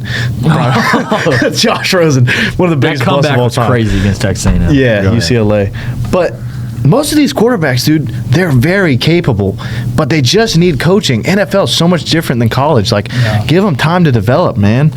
Like Baker Mayfield. Dude, honestly, I mean, they gave up on him, bro. I mean, I think Timmy's going to like this. I think a guy that benefited from that really was Dak Prescott. 100%. Look at Dak Prescott and Tony Romo. Tony Romo misses one game, but he sat behind Tony for a little bit. Yeah, he did. And think about the quarterbacks that have come out. Drew Bledsoe. Tom Brady. For real. Yeah. Like and Drew Bledsoe. Aaron Rodgers, Brett Favre. Exactly. Like when the guy sits behind the vet, dude. Like the good vet. Yeah. When they're not just immediately amazing. They have time to learn the game, they have time to mature, they have time, when they're just like drafted and thrown right into starting, like all like. Yeah, dude. I mean, look. Dude from Miami. Blanking. I think. No. Older. Titans QB. Oh, Cam Ryan Ward? Tannehill. Cam Ward. Oh. Cam Ward. I was going to say Cam Ward. I'm just like. What do you I'm not a expect? big Cam Ward fan, but what exactly what do you expect? Like, I'm like, dude, that was like you can't do that. I think they're doing these guys. I mean, it reminds me. Okay, I'm not gonna sit here and linger on one Lamar game. Jackson too. But I was behind Joe Flacco for. I was gonna over a say year. a guy like Derek Carr's brother. He played for the Texans. Got drafted. David Carr. Yeah. David Carr got sacked 70 times in one season. Yeah. Dude, that messes with you mentally, Yes, and it it does. ruins you. And obviously one of the biggest one is Patrick Mahomes. Well, he was sitting behind Alex Smith, bro. Alex Smith, bro. He didn't go out and start. Just gotta give these guys a chance. Yeah, man. Just stop. Like, let's chill on them, man. Give these guys a 100%. real chance. Like, that's why Sam Darnold and Daniel Jones have gone off and they're playing really good football But, right like, now. Sam Darnold, perfect example, got thrown in the fire with the Jets. That was bad. The Jets I mean, ruined him. I watched Sam Darnold play football for the Jets live when I was at Jaguar games. Dude, it was bad. It was some of the worst football. And then you had the whole, like, he was seeing ghosts thing. I mean, he got clowned on social media for so long. I mean, it's just a horrible situation they're putting these quarterbacks in. Did Daniel Jones start right away? Yeah. Yeah. Or I think he sat I a few feel like games. Who was the quarterback there? But he was like there. Eli. and- Oh, Eli. Yeah, It was that's Eli. right. He was behind Eli for a little bit. But here's the thing too. It's like, But that coach, and that's the thing. The New York coaching staff was so bad at that. Well, I was point. just gonna say, Sam Darnold has amazing talent. You can see from the Jets, like he had flashes with the Jets, making crazy crossbody throws. But a guy that you could think about that didn't have the talent, but he sat behind a quarterback, Nick Foles. Nick Foles sat behind Carson Wentz for a full season. Playoffs went off, but he came to the Jaguars, and you could tell this guy's not very talented. But he sat behind him and learned the game. Yeah. But that's what that's kind of my point. You got to sit behind a guy for a while. Yeah, I completely agree. So, shout out Carson Wentz. That dude's actually a really good dude. He's a great guy. He does so much for the community and stuff. But it kind of sucks that he's just kind of been some bad situations recently. But moving on, Dolphins stun the Falcons. Shout out Gracie. Wow. 34-10, dude. Mike McDaniel keeps his job for now, but Dude, Sark is coming. One-eyed Tua. Maybe the coldest celebration of the year, bro. Throwing a touchdown. He had a swollen eye from illness. Yeah. And then throws a touchdown, does this. It's like, I'll say this, dude. dude's What happens if the Dolphins fire Mike McDaniels, trade Tua, Quinn Ewers starts bringing Sark? I'm for real, dude. we were just talking about, like, you have the craziest ball knowledge sometimes, and then you'll say some absolute blasphemous crap like that. What? You're like, all right, dude, that's enough. Okay, so what has Tua done where it's like, yeah, that's our franchise guy? I mean, Tua, Besides paying him, he's won 10-plus games twice. I mean, I think Tua's a decent. I'm not on the Tua train at But all. with I don't think Raheem he's. Mostert and Devon A-Chain as the two split backs that almost both got 1,000 yards carrying, or they both had 800 yards. I feel like whoever drafted Tua in the NFL never watched him in college. Like I watched a lot of ball, and bro was always hurt. He broke his hip. Yeah. Who breaks your hip, Dude. When he broke his hip and he was on the field in that game, I was like, I mean, he made Bro, Jalen never- Hurts' I career. Dude, he listen. made Jalen Hurts a career. Listen, I am so adamant. People don't know how good pre-injury Tua Tagovailoa was, but I do agree. After the injury, he was ruined. he was good. Like I'm not Phenomenal. college. He was phenomenal. He did amazing things. Like, I Before he like got hurt. His vision and like his mental capacity for the game, next level. But he just wasn't physically built. The Yeah, right he could. NFL Yeah. football. Freshman And, Tua coming in the national championship, and then the next year, dude, he had identical stats to Kyler Murray's Heisman Trophy winner thing. And dude, he didn't play in the fourth quarter but 2 games. Yeah. He was phenomenal, and people don't get that. But against Georgia, he had to get a rod in his ankle. Like, dude, he was messed up. Yeah. But I definitely didn't agree with drafting him in the first round. I'm just like, Yeah, I draft agree. him to be your franchise Yeah, quarterback. right. It's just like, But I draft mean- him late, see what he does, develops, and maybe and Could be. but- And you gave him kind of a chance. I mean, he sat behind Ryan Fitzpatrick for a little bit, but Yeah, that's a good guy to sit It- behind. I mean, yeah. He's been everywhere, knows the magic. game, yeah, Fitzmagic was magic. crazy, bro. That was like the beats coolest the Patriots. 4 weeks ever. so Absolutely. about that guy. Probably his beard, so cool. Yeah, I love that. He's hilarious, bro. And then he's on he does a Thursday Night Football. Dude. That's a cool team. Richard Sherman, Andrew Whitworth, and then Ryan That is- Fitzpatrick. I like, enjoy that. Yeah, That's it's That's cool. pretty cool. Moving on, Sark's coming. the Jets. Shout out Chris and shout out Justin Fields. Chris loves Justin Fields. That's his boy. I hate the Jets. Yeah, dude, haven't y'all seen the thing? The kid after the game. Y'all haven't seen the thing going on everywhere? It's like post game, and this guy's like, "Oh, what do you think about it?" And this kid, he's like 16. He's just like, I hate this team. I think I know what you're talking about now. Yeah. I was born into this, and I'll always be a Jets fan, but I hate this team. And just walks off. For real, bro. I felt that. I'm like, I feel that pain, dude. It's so real. Justin Fields was talking about some similar pain. I mean, he talked about made himself vulnerable. Talked about, like this is a big game for him. He said he was crying in his closet, praying like, please let us get one. Don't let him get one. Don't let us get one. They're coming back. But they pull out the win. So me and Christian's son would like to publicly apologize to media Aaron Glenn. Fooled me. We were not familiar with the ultimate strat of we're not telling you who we're starting because it somehow worked. Even though Tyrod Taylor was hurt in practice, so we knew the starter. Yeah. But we understand. We are sorry, Aaron Glenn. We apologize, Aaron Glenn. We were not familiar with your game. So this kind of, I feel like, ends the Bengals' playoff hopes. I feel like if they win this game, they're 4-4. They have kind of an easy schedule coming up. Joe Flacco's actually playing pretty good ball. He may not play this week because of ACL injury. Was it ACL? I think it was. It's not torn or anything. I can't remember what ankle. What are you talking about? You talking about Cam Scotabo? No, I'm talking about Joe Flacco. Oh, I'm sorry. I thought you said Cam I can't remember what it was, but he may not play this week, but I don't think it really matters. I think that kind of did it in for the Bengals season, unfortunately. I was kind of rooting for Joe Flacco to lead them back. Come back for the year twice? That would be crazy. Generations. But unfortunately, they couldn't get it done. So we apologize to Aaron Glenn. Patriots move to 6-2 and dominate the Browns 32-13. Is it perfect timing? Perfect timing. No, it is not, unfortunately. Dylan Gabriel remains a starter. Rumors are circling that Shedeur could start the final 4 games, is what I've been hearing. So it's possible that they let Dylan Gabriel, because, their season's over now. They're 2-6. Kind of wrap it up. But Myles Garrett's tired of the crap. But I don't really understand. Like, Myles Garrett, I don't know. He had 5 sacks. Obviously, he's a ridiculously phenomenal player. But, before the season, he's talking about, the Browns, obviously we can't win, blah, blah, blah. He requests a trade. Then he goes out and signs a massive extension. It's like, okay. And then he wants to complain about the team again, like, we just can't win game, blah, blah, blah. I don't want to be here. It's like, okay, well, you decided to sign the extension and keep playing here, bro. You knew the quarterback situation was kind of messed up coming in. You know the situation in the building. Like, that's your decision. I agree. Yeah. 100%. But shout out Jordan as Drake May keeps on balling. I love Drake, man. This is getting crazy. He's my second favorite quarterback. It's making me a little nervous that maybe he's... I'm not going to say it yet. But MVP. I'll just say it's making me nervous that we could have another dominant Patriots quarterback in the next 15 years.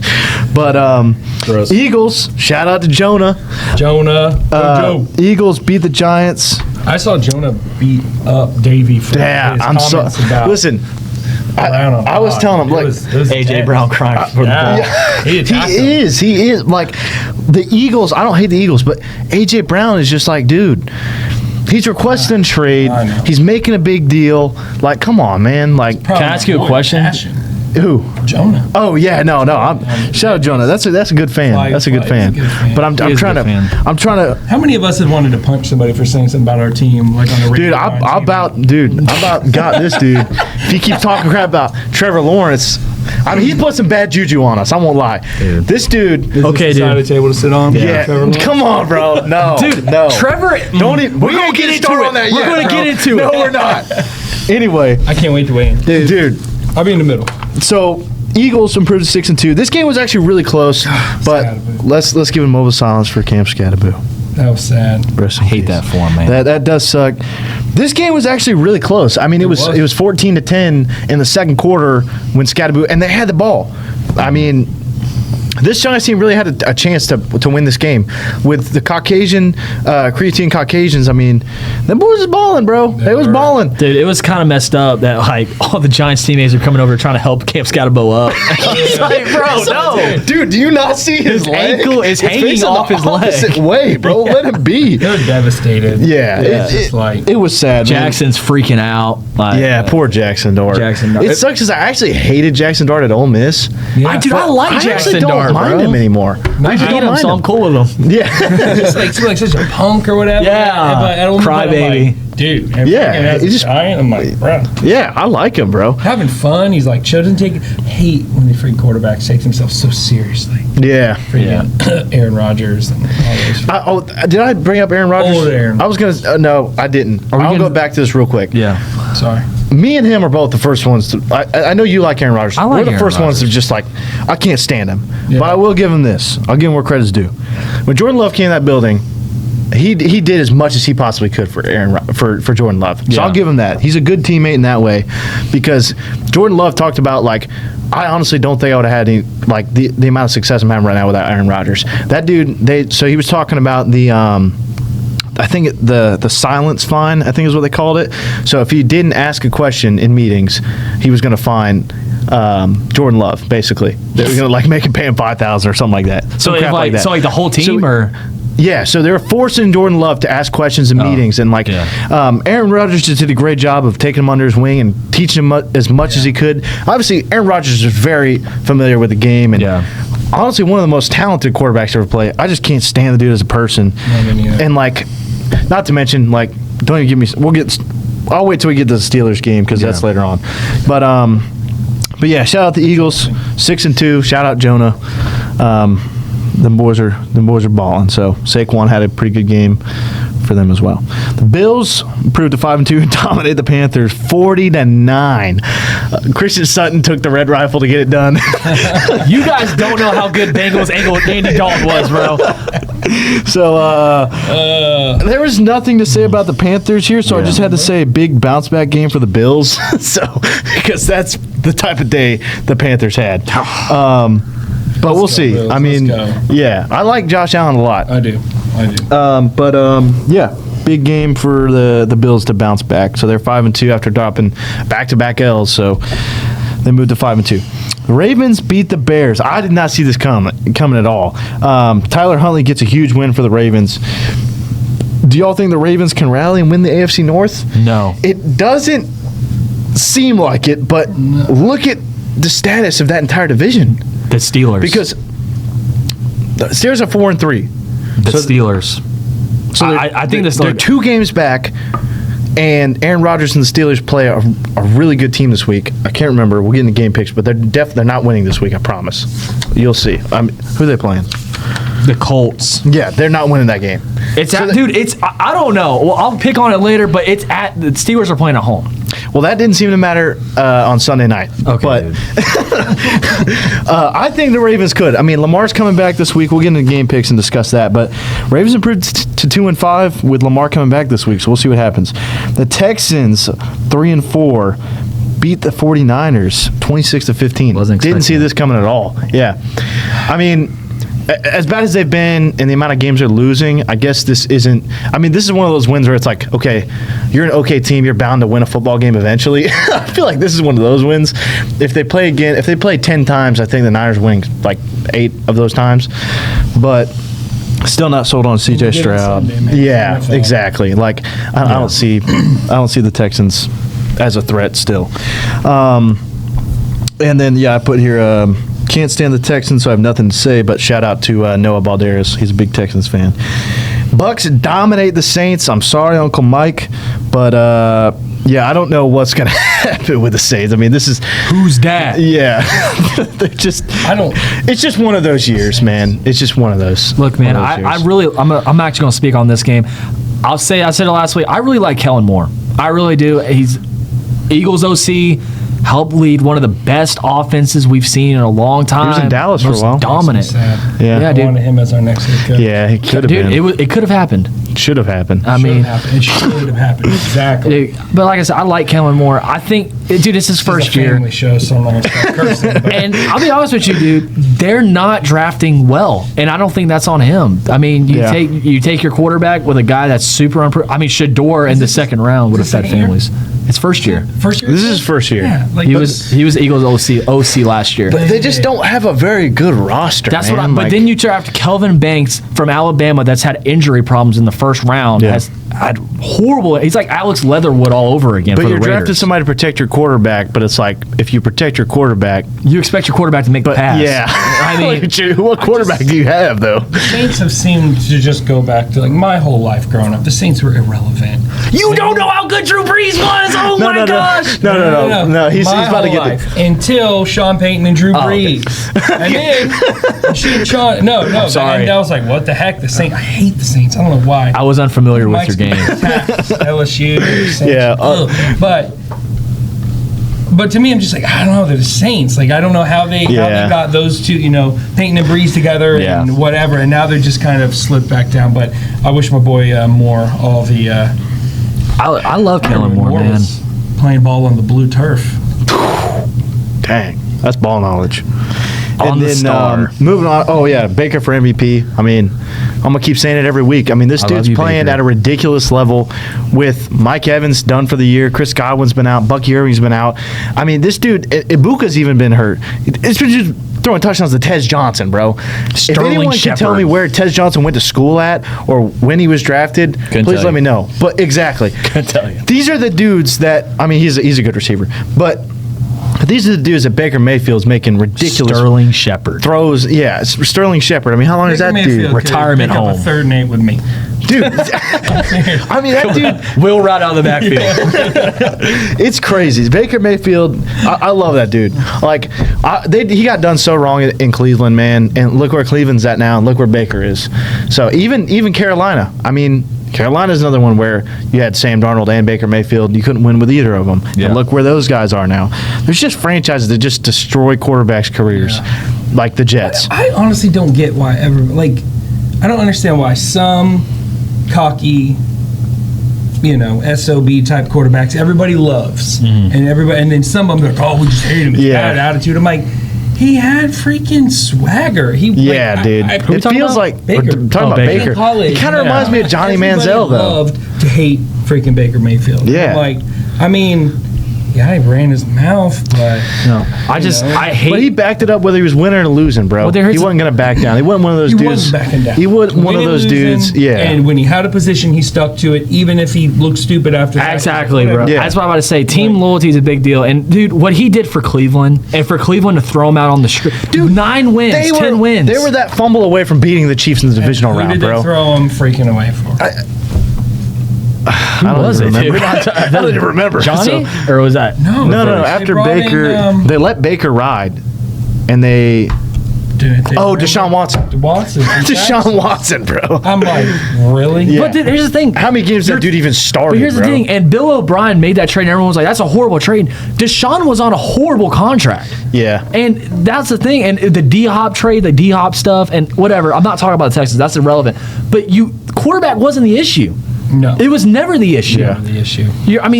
Your talent developing was horrible already. I think they won 7 or 8 games in this rookie year, bro. They won 6 or 7 games. They're Cleveland. So Yeah. they're I don't get it. Cleveland And Cleveland fans are going to act like, oh, we didn't want him gone. Like they were like, oh, we wanted him. Yeah, no, you okay. didn't. I literally remember. Cleveland fans hated him. Finally, he's gone. Like, no, dude, it wasn't his fault. Yeah, bro. And y'all some love Baker haters, Mayfield, bro. man. Some haters. But that's another example of not getting a real shot. And I mean, he didn't even get a real shot. And he took him to the playoffs, man. Like, he took that 0-16. 0-16, bro.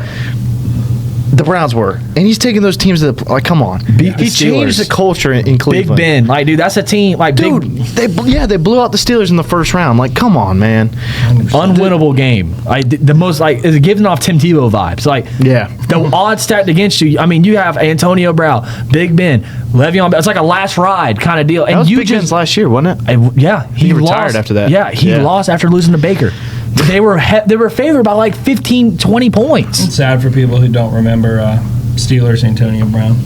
Yeah, I mean, I was in a point in my life where I just absolutely hated him just because of the Steelers-Jags rivalry at the time, and the Jalen Ramsey is my favorite player. But only team to beat the Steelers twice at home in the same season. Yeah, Jaguars. 45-42 and 30-9. Shout out Leonard Fournette. But and Big Ben, I think, threw a combined 7 interceptions those 2 games. By the way, so thank you, AJ Boy. AJ Boy, dude, Jacksonville. Oh man, I Barry Church. That's a pull, bro. Tashawn Gibson, Yannick Ngakoue, Calais Campbell, Malik Jackson, bro. Calais Campbell. Oh man, those are the days, man. But Jacksonville. Moving on from the Baker, Broncos. Oh, here we go. Broncos blow out the Cowboys. At this point, I believe it's 44-22. Are you as a Cowboy fan? Are you blaming Dak or the defense? I didn't want that to get out publicly. Well, sorry, bro. No, just kidding.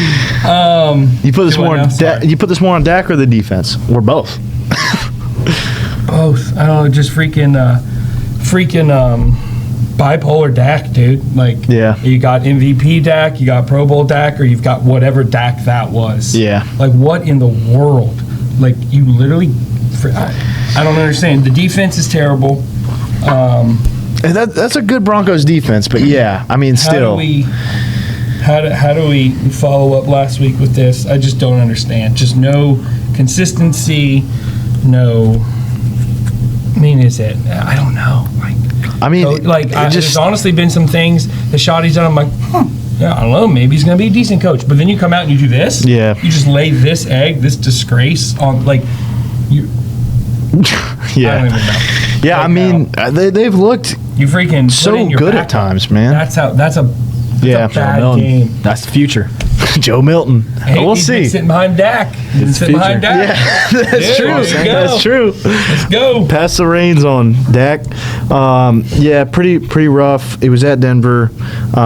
Maybe Dak is just only good at home. Dude. I knew it. And maybe that's because I'm a Dallas fan. But I was like, there's no way. I knew the Broncos were going to. I did not see that coming. I did not see the blowout. Yeah, dude. But you didn't think you didn't even put the score in here. Yeah, sorry. I'm just look. I gotta say something. 44-24. 44-24, dude. But I mean, honestly, it was 44-17. Joe Milton threw that touchdown pass. So look, I get it. It wasn't the greatest game, and look, I don't like the Cowboys. I hate them. I'll be honest with you. We them boys. I hate everything about it. I think I'm not gonna keep going. Anyways, look, Dak Prescott has. I mean, if you had a defense, they should have won a lot more games than they have. That tie against the Packers, if the defense gets a stop. Just one or two, 3 stops. Yeah. I mean, let me ask y'all a question. How many points do you think it should take for your team to win a football game in the National Football League? If you're putting up more than 25 points, 25 points. Games. I feel like Dallas has done that consistently. Just the last 2 games have had bad games, but Dallas the offense has looked very, very good. Who's the running back? Javonte Williams. Yeah. Javonte Williams has impressed me, has gone above what my expectations for him was at the beginning of the season. Dak has looked phenomenal, I would say, in most games, but has not. And I'm not going to say he's been the best quarterback in the league or nothing. Yeah, that's the hardest part about Dak, in my opinion. Is like he plays at such a high level for like an extended period of time, and then you can't win games because your defense or bad play calling or whatever. And then it's like, then that defense does step up, and then that play calling does change, and then it's like Dak craps the bed. It's like, I'm saying, dude, we have in the last. I mean, since Romo. I mean, we have had teams that were talented enough to win Super Bowls. Yeah. Multiple times. Man, did you guys? I mean, seriously, times. And then just stupid, either coaching or just.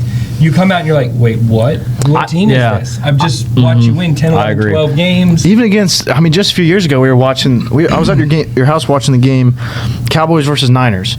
Ooh. When Dak takes off up the middle, quarterback draw. And it's like, you have no timeouts. Clock runs out. Dude, clock runs out. And we were just like, bro, that team went on to play in the Super Bowl, by the way, and lose by, I believe, 1 score to the, was it the year Thank you, Mike McCarthy. Yeah, I think they lost by 1 score in the Super Bowl versus the Chiefs, I believe, in overtime. I can't remember if it was that year or not. But either way, it was like, dude, like, come on. Like, that was a great game, and they were playing really well and had a shot. And it's like, you quarterback draw, bro. Dude. Like, come on. I'm gonna tell you that's something. That's how your season ends. Yeah, you don't get a playoff. I mean, and remember the play where awful. Ezekiel Elliott was blocking for Dak Prescott.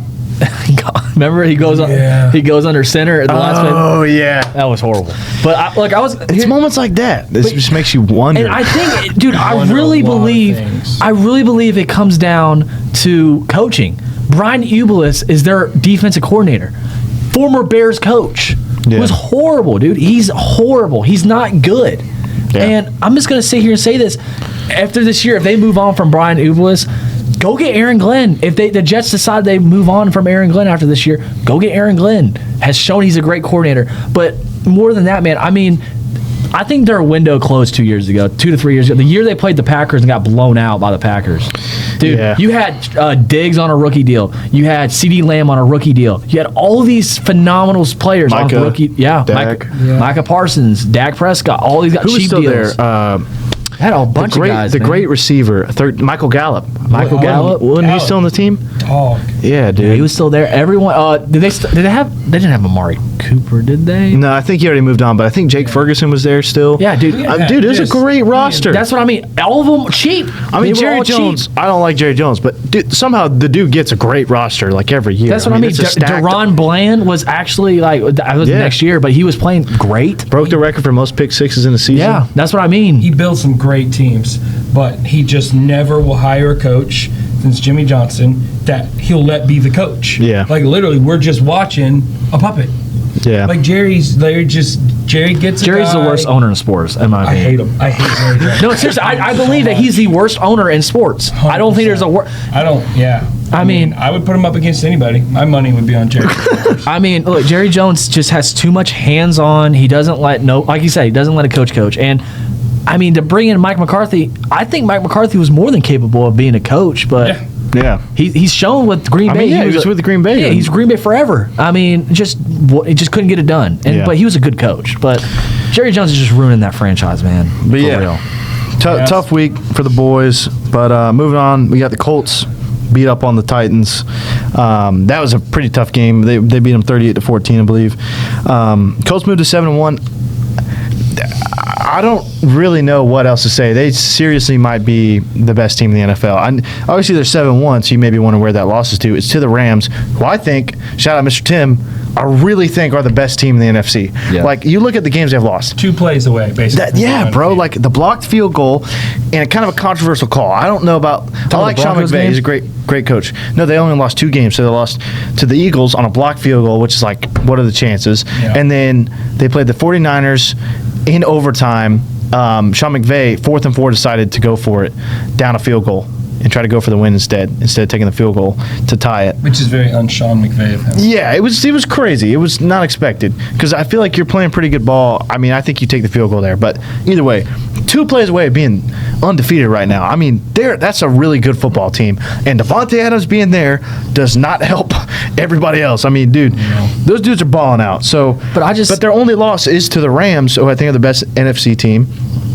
And honestly, they could have won that game because that's the game Adrian Mitchell dropped the ball at the 1 yard line. Right, but they lost that game by 7 points. That's the difference. So who knows where that game goes if he doesn't fumble like I said, though, I think you made a good point the other day with the Colts. The Colts also should have lost to the Broncos, right? When they roughed the kicker on that play and they got another shot at it and the Colts hit it. I mean, that's a loss.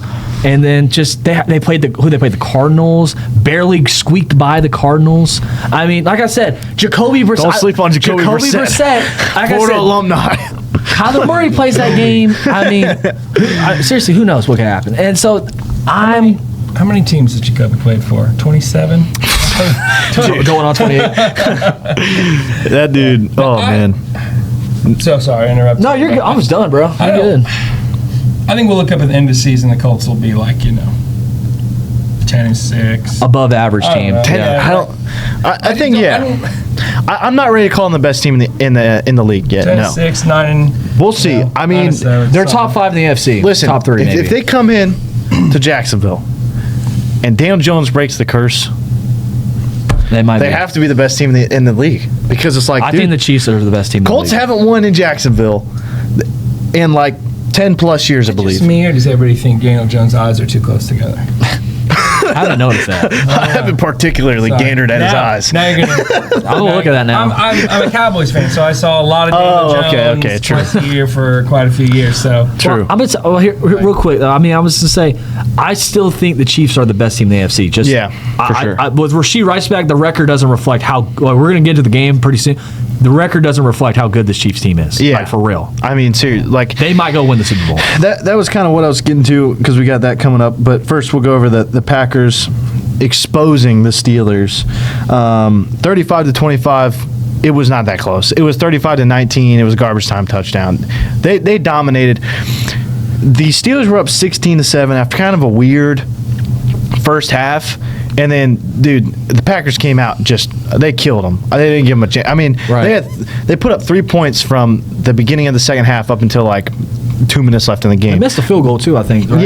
Yeah, Brandon McManus missed 2 field goals. Yeah, left 6 points on the board. Yeah, so I mean that could have been even worse. Yeah, 41-19 win. But either way, they dominated them. Yeah. You look at the Pittsburgh Steelers wins, bro. I mean, it ain't nobody. I mean, I'm still not sold on Aaron Rodgers. Once again, Aaron Rodgers goes to another team. They build around him. They give him a stacked roster. And whoever he wants to blame, he still can't get it done. I mean. Are we calling the Steelers stacked? Come on. Dude, for real, are we calling the Steelers stacked? DK Metcalf. Okay, DK Metcalf. They have a top 10 offensive line. He's kind of Kenneth old, Gainwell. I mean, DK Metcalf, when's the last time he had a 1,000-yard season? For real. Last year. He was a baller. What are you talking about? Metcalf, he was crazy with the Seahawks. Been a baller. Yes, but no, dude. He's not that I don't know old. if they're stacked though. You're calling them stacked. That defense. You think Jalen Ramsey is stacked? That defense is the highest paid defense in the NFL. Patrick Queen, Jalen Ramsey, Cam Hayward, T.J. Watt. Come on. Okay, hadn't T.J. been hurt? No. He's been playing this whole year.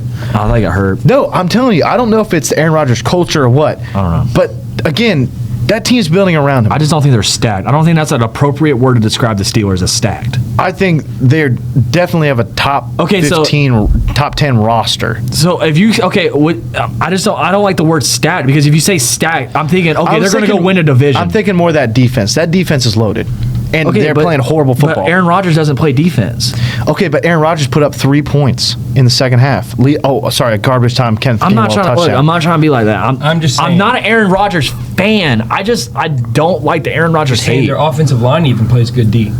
You see that tackle? Yeah. See that sack on Aaron Rodgers? Oh yeah, that was amazing. And that thing that annoyed me too because it's like him getting up and freaking out and screaming up the offensive line. It was just like, that was oh my messed up. gosh, Didn't surprise me though. Boo hoo, Aaron Rodgers. There's Aaron Rodgers. You got being Aaron Rodgers. Yeah. And the Prezzi's all laughing. Oh, we had some good laughs. Yeah, It was so okay. funny. I'm like, I'm 41, whatever you can. I'm like, you freaking cursed bro. him up one side and down the other and made fun. It's just like, come on, dude. And not to mention like him leaving Green Bay, talking about they're not building around me. Like, dude, that offensive line was top 5. Just about every. I mean, you had prime David Bakhtiari, and dude, that offensive line was stacked. And then you have Devontae Adams, who was top 5 receiver every single year. I agree with what you're saying. They got a quarterback. That's what the problem was. Yeah, you asked the front office for help and you get a quarterback. Okay, but do you think he cared about that? I didn't disagree with getting quarterback as a front office decision. Yeah, he's getting old. I can understand his side of it, dude. It's like you asked, like, man, can we get somebody? Can we get some help? I mean, like for real, think about what if it was your situation? What if Trevor goes to the front office? Hey, look, can I get some help? Can I please get an offense? Please give me an offensive lineman. Hey, here's Arch Manning. I guess, but it's like business decision. They had Devontae Adams, so it makes sense as a business decision. Like if they really thought this is our next guy, we're Green Bay, so we're not drafting him to play week 1. Rodgers is getting old. Yeah. Drafting to play in 2 years, 3 years, whatever. Yeah, it was just bad timing. I don't think they forced him out, dude. I mean, obviously they were still starting him. I mean, he played there for 2 more years. There's just a difference of people. He had an opinion. He was like, I can still win with this team. I just need some help. And the front office is like, I think I understand both sides. I'm not getting enough help. I need to go to the New York Jets. The Jets were looking at. Okay, the Jets were scary. Devontae Adams, Garrett Wilson. I mean, if you looked at projection. No, that was his second year. That first year, obviously. Yeah. No, I was definitely like, why do you go to the Jets? Yeah, like Who goes to the Jets? no, Go to bro. the Jets to die. Yeah, For real. they're 1-7, bro, for It's a hate reason. week. I know it's George Hay week, but like, dear God, there's only one person worse is Patrick Mahomes. But the way the helmet sits on Aaron Rodgers' head and he Yeah. sleeves, I'm like, bro, what are you doing? Yeah, that dude. looks- He's just aura farming all year, bro. He ain't getting wins. I mean, Hold up. What you know about that? oh yeah, like dude, come on. They're beating Obi-Wan up on. Kenobi. They're beating up on like the Vikings, who are obviously have looked bad. I mean, dude, they don't have any. They lost by 2 scores to the Seahawks. They lost by 2 scores to the. We almost lost by 2 scores to the Seahawks and Jaguars. I like this note here down here. I want you to expand on that. What? Under the Packers. Oh yeah. Okay. Yeah, that was my next point. Does Aaron Rodgers need to be traded to the Eagles in order to win games? Shout out Jonah. Because dude, you have to have the most stacked roster possible in order for Aaron Rodgers to win, apparently. But I mean, look at Brady, Stacked. bro. Look at Brady. You think that offense was stacked? They had the Randy Moss year, but look who's throwing to his number of The years receivers for. before. I agree. Julian years Edelman, before. Wes Tampa Bay was Welker. stacked. Those dudes will never be regarded as one of the best I ever, like agree. Devontae Julian Adams. Edelman is probably the most overrated wide receiver of all time. I agree with that. Most dude, if never you- had I a 1,000-yard season. Never came close to a 1,000-yard If he regular was season. on any other team that didn't have Tom Brady, would Nobody. we even know his name? No. That's what I I'm agree. saying. That's what I'm saying. The same thing was like Wes Welker. though. I don't know if I call him overrated just because it's not like anybody's like, oh, you don't know how good prime Julian Edelman was. Like, that's wasn't that good. Shout out Julian Edelman for playing DB as well. I love his podcast. Like I love the clips, but Yeah, I like Julian Edelman, but I don't think anybody's putting him up He there. the one who like I don't think you should make the Hall of Tinder, Fame, like, dude. the night out of the Super Bowl or something. No, I didn't hear that. I That's crazy. genuinely And speaking. like then the girl like took a picture and posted it or whatever. the next What? day. Yeah, it That's was, like, wild. It was like it was like 99% sure it was Edelman. Yeah. That's Like, crazy. Yeah, like one of the Super Bowl wins. Like Oh. that night, he went and like partied with some Miranda, and then she posted a picture of him, and he got all kinds of hate. Anyway, you don't remember that? Nah. No, I mean, I have to fact check. I might have been too young. Well, I was gonna say, dude, I don't even see Julian. I don't think Julian Edelman should make the Hall of Fame. Genuinely. You could honestly make a case that he Dude, couldn't. yeah. But that's exactly what I'm saying. Right, okay. That's the dudes that Tom Brady was taking to the Super Bowl. So Okay. for Aaron Rodgers to be like, well, no, I'm one of the greatest, but like, I can't only have a top 5 receiver of all time. Devontae's not good enough for me. Dude, Like, Julian come on. Edelman's career is like Chris Collingsworth's career. Chris Collingsworth is in the Hall of Fame, but if you look at his record or like his stats as a wide receiver, they're horrible. I don't think he ever cracked 800 yards. yeah, I mean, sometimes your It's just name aura, gets you bro. in. It's just aura. Yeah, but and then the final game of last week was Chiefs blow out the Commanders, 28-7. Washington season, I think, is just about over. Yeah, just it's because, just I mean, inconsistency 3-5 at the quarterback position. Yeah, Jaden Daniels has been in and hurt. out, yeah. I just don't think in that division with the Eagles likely pulling away. I don't see them getting in as a wild card either. I feel like the NFC's got too many good teams. I saw an interesting take, Davey. Davey and Tammy, would you guys take Bo Nix or Jaden Daniels? And it was an interesting take because Jaden Daniels got injury problems, but he had a phenomenal first year. Almost took his team to the Super Bowl his first year. Yeah, So. I mean, I feel like it's kind of hard to say just because everybody has that. People tend to have that great freshman, like CJ Stroud, have a great freshman season. So it's kind of hard to say. But I would honestly, I love Bo Nix. That was another thing. I was saying before the season to Christian and Chris, like, Bo Nix is the truth. Bo Nix is going to be good in the NFL. I love Bo Nix. I'm not big on Bo Nix. And he did have a great season. I love Bo Nix, but I honestly would take Jaden Daniels, though. I think he's more talented, has more ability, obviously mobility as well. But I think Jaden Daniels is a better quarterback. What you over think, Bo Timmy? Nix? I think I'd have to take Bo Nix. Really? I like Bo Nix. Yeah, I like Bo Nix. I'll probably take Bo Nix. Really? Yeah. Man. Well, did you take Bo Nix as well? Yeah, like I said, I'm not big on Bo Nix, but I think Bo Nix has done more with less. I mean, How's it? Well, it definitely hasn't done more. okay, I get what mean- you're saying. Not more. Okay, I mean, they that's not what I lost. meant. They lost in the NFC Championship. But you to the just Super Bowl I'll say this. champions. You made the point. You said that a lot of their first years were great, and then they drop off. I think it was the opposite with Bo Nix. I think Bo Nix didn't he come before Sean Payton the last year with that Broncos regime? No, that last year was his rookie year. They went to the playoffs and they got blown out by the Bills. That's right. By the Bills first. And round. then, dude, Jaden Daniels came again, freshman season. So like it could be just a fluke. But they came in. I mean, they were not. Who'd they play in the first round that they were not favored to beat? The Lions. No, that was the divisional. But the Lions, especially. I mean, me included. I think everybody was like, the Lions are going to the Super Bowl. It was a magical season for the Lions, bro. Yeah. I mean, it was Dan Campbell's time. And Jaden Daniels comes in and takes care of business, bro. I mean, they whooped them. That defense was underrated, bro. And they dropped like 50 points on them. So it's hard to say after 1 year, and we haven't seen enough Jaden Daniels this year because he's been hurt.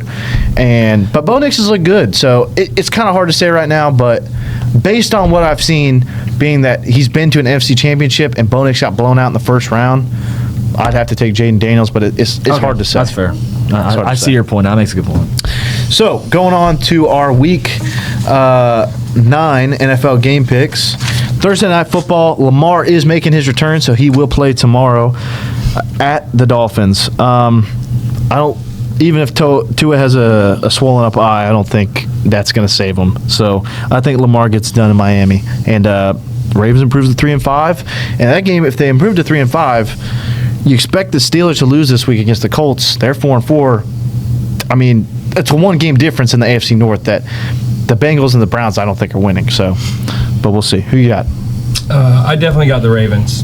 Dolphins are not for real. They're floundering. They're the fish. See what you did there. Yeah. Sark is coming. Sark, yep. Sark is coming. I definitely think I can't, honestly, I had Ravens, Bills all day long in the AFC Championship game. It ain't too late. I was at the beginning of the season. I was like, that was a crazy game. Like, Week that's 1. just going to be, we're going to see this again. And I can't believe freaking everyone got hurt. Yeah. Everybody. It's just been whole defense got hurt. And they're playing good teams to start the year, too. I mean, they played the Chiefs and the Bills. And the Bills to start the year. It's pretty tough. Gets right. And that can be a blowout, but they'll get the job done. Yeah, I agree. Yeah, I'll say this. I mean, Lamar is making his return, but you got to remember he's also from Miami. This is like a home game for him. So I like the Ravens at least 3 touchdowns. I think Mike McDaniels gets fired in the next 3 games sometime. Yeah, wouldn't surprise I can see me. it. With their schedule coming up, I agree. So we got Bears at Bengals. Joe Flacco is questionable. From what I've seen just right before the pod. Can't believe we lost to these dudes, bro. God. Dude. Ridiculous. That should, BTJ penalties. The NFL needs to retire to apologize to Travis Hunter for that, man. I'm sorry, guys. I know I'm not meaning to interrupt picks, but I mean that BTJ catch you could say lost us the game, which could have, but Travis Hunter made a play when he needed to, and that should have been his rookie. That was a horrible, horrible call, bro. That was just a terrible call. But whether Joe Flacco plays or not, I got the Bears winning this one in Cincinnati. The Bears. The Bears will take care of business. The Bears are playing good football, much better football than the Bengals. Yep. The Bengals are an organization in turmoil. Losing Burrow and everything they're dealing with. So I think the Bears take care of business. I'm going with the Bears. I agree. I think the only way the Bengals win this game is if they trade for Andy Dalton and they sign AJ Green. Yeah, man. I'm not. Davey knows I'm not really big. I like Ben Johnson. I kind of like Caleb Williams as a quarterback. I don't think they're making the playoffs. I think the Bears win this game, but give me the Bears. Yep. The Bears. I agree. And Vikings at Lions. J.J. McCarthy returns. Not a game you want to return to play. Yeah, that's rough. Especially playing at Detroit. Yeah, I think Detroit gets it done by 3 scores, to be honest. And they're going to give J.J. McCarthy a rough return. I 100% agree. I just don't see any scenario where the Vikings can pull out it's NFL. I said earlier, any given Sunday, the Vikings don't have enough weapons. They don't have enough in the cupboard to get it done against the Lions. And the Lions are freaking playing hot, dude. They do. You can roll Carson Wentz out there on a cart and they ain't getting it done, man. It don't matter. No, I think the Lions get it done. Yeah. Handily. Yeah, last week I took a lot of underdogs. I'm trying to pick more conservatively. Bad record. Yeah, man, I think the Lions win this game. Yeah. But J.J. McCarthy, man, his second half, he's played well in the second half and through the season. Be careful, Lions. It might come and bite you, but I like J.J. Lions. McCarthy? Yeah, dude. The Bears game, the first game of the year.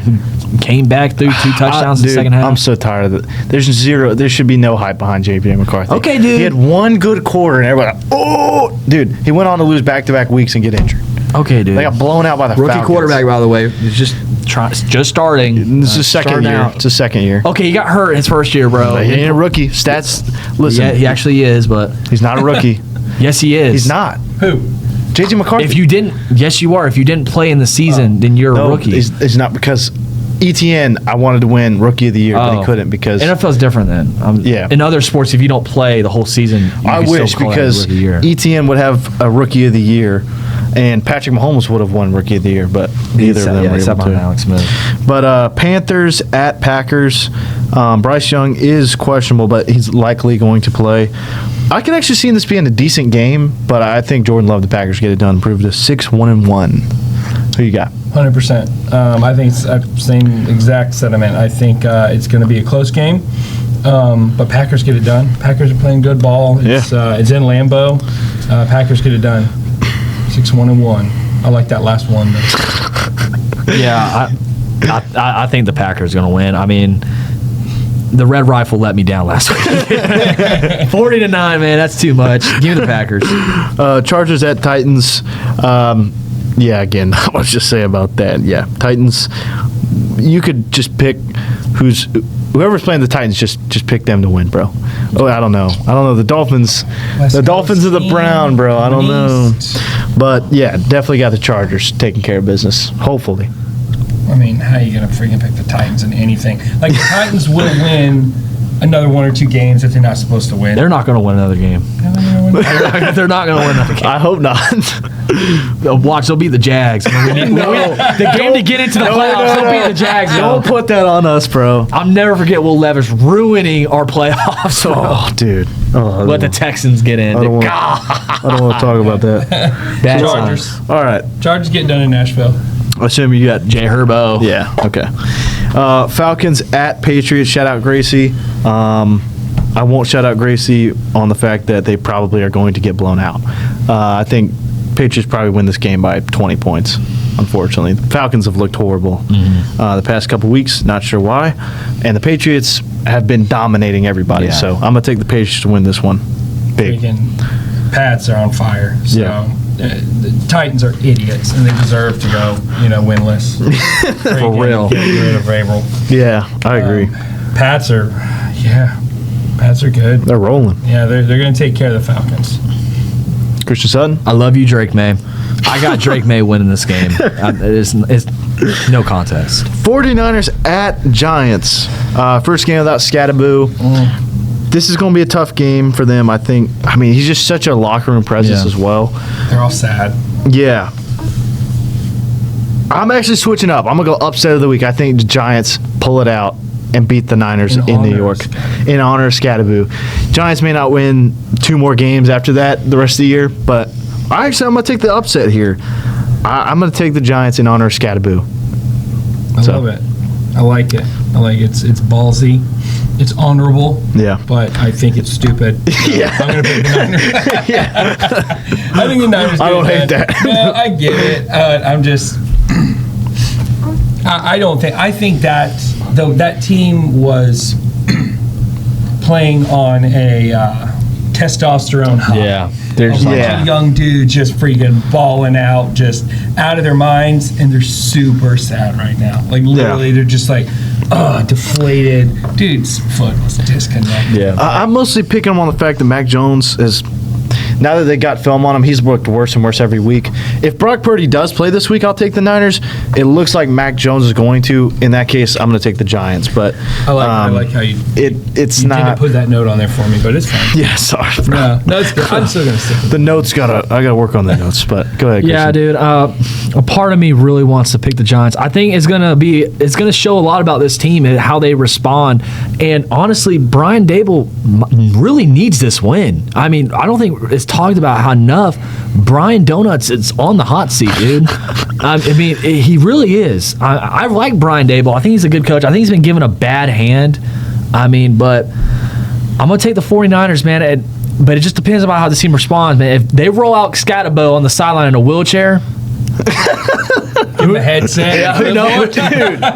He's just it depends, screaming bro. in Brett Jackson Dart's ear, dude. Yeah, I mean, it just depends. I got to see how they respond, but just putting up 3 points in the second half against the Eagles, I don't know if I could think. I don't know if the offense is going to just kickstart and just go put up as much points they need to put up. And the defense has really let me down for the Giants this year. Abdul Carter, Dexter Lawrence, all those guys. They have such a good defense, and they're just not playing that well. Yeah. But I like the 49ers in this game. I think they get it done. Okay, cool. Colts at Steelers. I don't think it matters where they play. I think the Colts are going to beat them by several touchdowns, and Aaron Rodgers will likely continue to cry and blame. I don't know who he can maybe blame his wife or kids or something. But either way, I don't think they're winning this game. Aaron Rodgers is going to find someone to blame for their 4-4 record. So give me the Colts. Luckily, I don't believe that Aaron Rodgers has procreated yet, so we don't have any little Aaron Rodgers. Good for those kids then. Hopefully we don't get. Hey kid, you know how to take a perk? You're gonna come sit in the dark with me. We're gonna sit in a box for a week. Can you imagine? Dude, I don't even. Traumatized, bro. Traumatized. I'm looking over my picks, and I think this is gonna be my upset pick. I think somehow the Colts just have one of those days. They have one of those, yeah. And the Steelers find a way to get it done. It's the Steelers too, and it's not a high scoring affair, and that's why the Steelers are able to pull it off.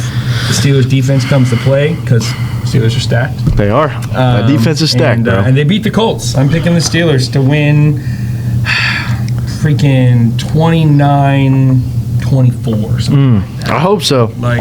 We need the Colts to lose. If we're going to win this division, we need the Colts to start losing some games. So, I mean, they've played a pretty easy schedule to start, but we need them to start losing games if we're going to make it. Look, I'll be honest with you, man. I think the Colts' luck has run out. All right. I see what you did there. Little Andrew Luck. I'm glad you picked up on that. Look, I like the Steelers, man, and I like them at home. And they let me down last week with the Packers. Don't get me wrong, but I think if you can shut down Jonathan Taylor, he's playing phenomenal this season. I think if you can shut down Jonathan Taylor and make Daniel Jones win the game for you, because it's hard when you have to stop the run, and then Daniel Jones is playing well. Yeah. But if you can shut down one or the other, I think they have a real chance of winning. That defense is really good. They're stacked. I'm going to take the Steelers, man. I think the Steelers can get it done. We'll see.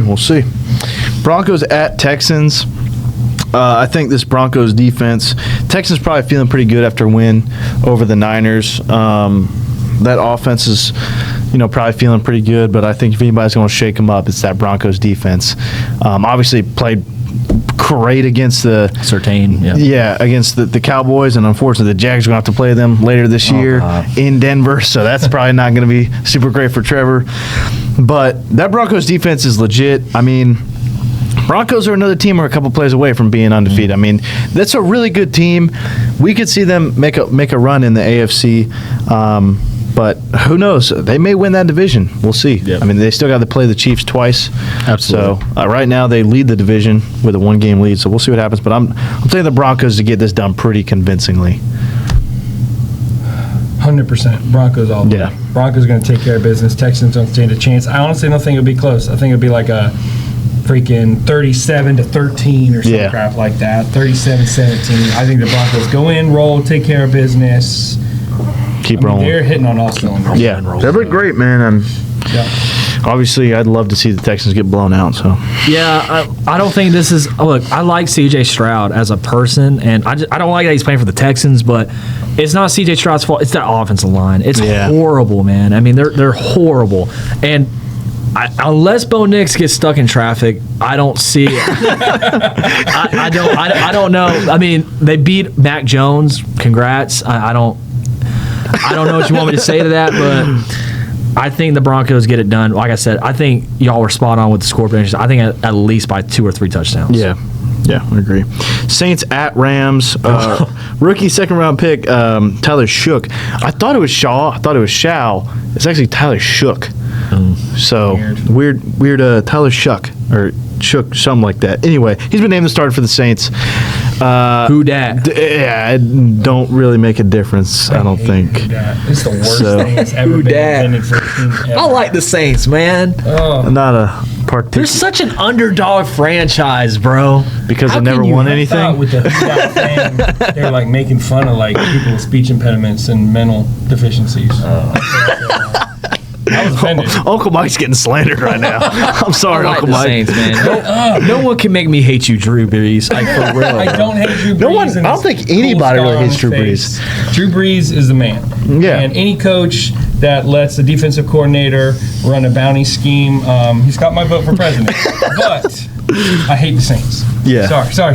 I digress. I don't think this is going to be a very close game either.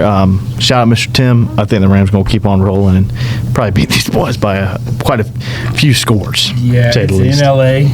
Yeah. 100% agree. Rams roll. They just it's a business. It's just another day at the office for the Rams. All right, Yeah, Christian Sutton. Tyler, you got a weird last name, bro. I like the Rams. For that reason, I'm picking against you. I'm picking the Rams. I mean, your last name just off the charts, but It's got you shook. nothing has shown me that they can win really any game. But Titans Saints would feed families, I tell you, or starve them even worse. I don't know, depending how you look at it. I like the Rams. This one maybe I think the game of the week. Holy crap! I didn't even know this game. I didn't at see this game. Bills, man. Chiefs Can't believe it. coming off a big win against the Commanders. The Bills obviously had the back-to-back losses, but I think they're starting to find their groove. I honestly think this is the best time for these two teams to play each other. There couldn't be a better time. They're both on the come up. Both of them had kind of a rough patch. Both of them are getting healthy again. Both coming off of dominant wins. Buffalo's a really tough place to play. Obviously, I went up there for a Buffalo game against the Jaguars, and yeah, That was so bad. Tough game to play for the Jags, and tough game for me to watch. But it's a rowdy place. The Bills got it done last year, but dude, the Chiefs are healthy again, and that offense. I mean, that Commanders game honestly could have been worse than it was. Should have been worse. Like, they had a couple lucky, like, it bounces off Travis Kelce's hands. Marshawn Lattimore just completely locks up Yeah, Hollywood that Brown. was crazy. I just, that game honestly could have been a lot worse, but you know, the Bills obviously are coming off 40-9 win. So I'm kind of back and forth. I love, honestly, both these quarterbacks, but I don't know. I think the Chiefs get it done just because of the history. I mean, they own them. Other than last year, they managed to get it done every time. So I have to take Mahomes until he proves me otherwise. So It's really hard to pick against the Chiefs, yeah, but I want the Bills to win so bad. yeah, me too. And 2-3 weeks ago, I'd have picked the Bills. But 3 weeks ago, I would have picked the Bills. But I think freaking Patty and the boys get it done. I think it'll be a good game. Oh yeah, I'm guessing. Always is, bro. I'm guessing. Is it a 1 o'clock kick? Because it's East So Coast? it's 4 o'clock. Is it 4? Okay. So it's Sunday Night lame. Football is Seahawks at Commanders. I think it may be too late, but they should, if they can, they should absolutely That's flex that the game to Sunday Night That's the Football. game everybody wants to see. Nobody Yeah. wants to watch the Seahawks and the Commanders. Yeah, I mean, it's just, yeah. That game sucked. Dude, I hope imagine they if flex it. if it was in Seattle, that game would start at 10. So just remember. Luckily, that's messed up. They shouldn't make Monday Night Football games on the West Coast. Yeah, I'm hoping they flex it because I don't know why they wouldn't make this Sunday Night Football before the season started. That should absolutely be a primetime game. No, 100%. But I'm excited for that one. I think the Chiefs win. Yeah. So, but I'll be happy if the Bills win. Yeah, same. I love Josh going. Allen. Josh Allen's a great dude, too. No, man. It's been tough because I just said earlier, I honestly believe the Chiefs are the best team in the league right now. And it's dangerous. Dude, you got Rashee Rice coming back. It's so big because dude, they've been in almost every game this season. Like, and to not have your number one receiver and your number one receiver being your tight end and then Hollywood Brown. You don't, and then, what was it, Thornton? Is there a deep ball guy? Yeah. I mean, Tyquan Thornton. yeah, I mean, just to have all that to come over, and I think the Chiefs are great. The Bills, same kind of story. Not a lot of help from the receiver. You got Khalil Shakur, Yeah. solid, but after that, you got like Keon Coleman, but he's kind of underwhelming. But like 10 minutes ago, you asked me this question, I would have taken the Chiefs. dude. But I forgot about one guy, and I was like, dude, this dude, James Cook. Yeah. This dude, James Cook, could run all. I get the defense for the Chiefs has been great. James Cook he has been phenomenal this year. He has surprised me. Yeah. And I have changed my opinion on James Cook. I always thought he was like a good filler running back. Like, he's solid. Yeah, I never thought he would. He's a game changer now, bro. Yeah, I never thought that he'd be a bigger name than Dalvin was. Yeah. Like, but it's at the point where it's like, I'm forgetting about Dalvin Cook. Yeah, Dalvin I'm gonna had take a the good 2 Bills, years, man. I really think, and surprisingly, I think James Cook is the reason they win this game. Yeah, and I think I can James see Cook that. goes off, bro. But yeah, that'd be a good game. I hope it gets flexed to Sunday Night Football. I don't know what the timeline is, like how late they can do that, but I hope they do, because this should absolutely be a primetime game. But the Sunday Night Football slot is taken up by Seahawks at Commanders. Jane Daniels is expected to make his return. I think it'll actually be a pretty good game, but I still see the Seahawks getting it done. They've looked really good, and I think this will kind of honestly just about put Washington season to an end. They'll move to 3-6, and I don't see them winning out. So I'm gonna take the Seahawks. Jane Daniels returning at home at Washington. At home, Seahawks coming across. I don't know, man. Something tells me to pick Washington on this one. I think it's still the NFL. I was just having this talk with my boys. Shout out Noah and Jonah. Shout out Luke and Kai too, but they don't usually. They check out when I talking football. Yeah. Because they were talking about some games and people went in and shouldn't have won, and I'm like, it's the NFL. Like, that's why they're NFL. Like, from a 16-0 team to an 0-16 team. Like, they talk about it all the time. Like, there's a handful of plays. Yeah. That really separate like that, and there's so much parity in freaking in the NFL, and I haven't watched a lot of Commanders or Seahawks ball, but I think I like Washington in this game. Yeah. So I'm gonna go with Washington. I think they find a way to get it done, and they win. They take the W. Yeah, that'd be a huge win for Washington.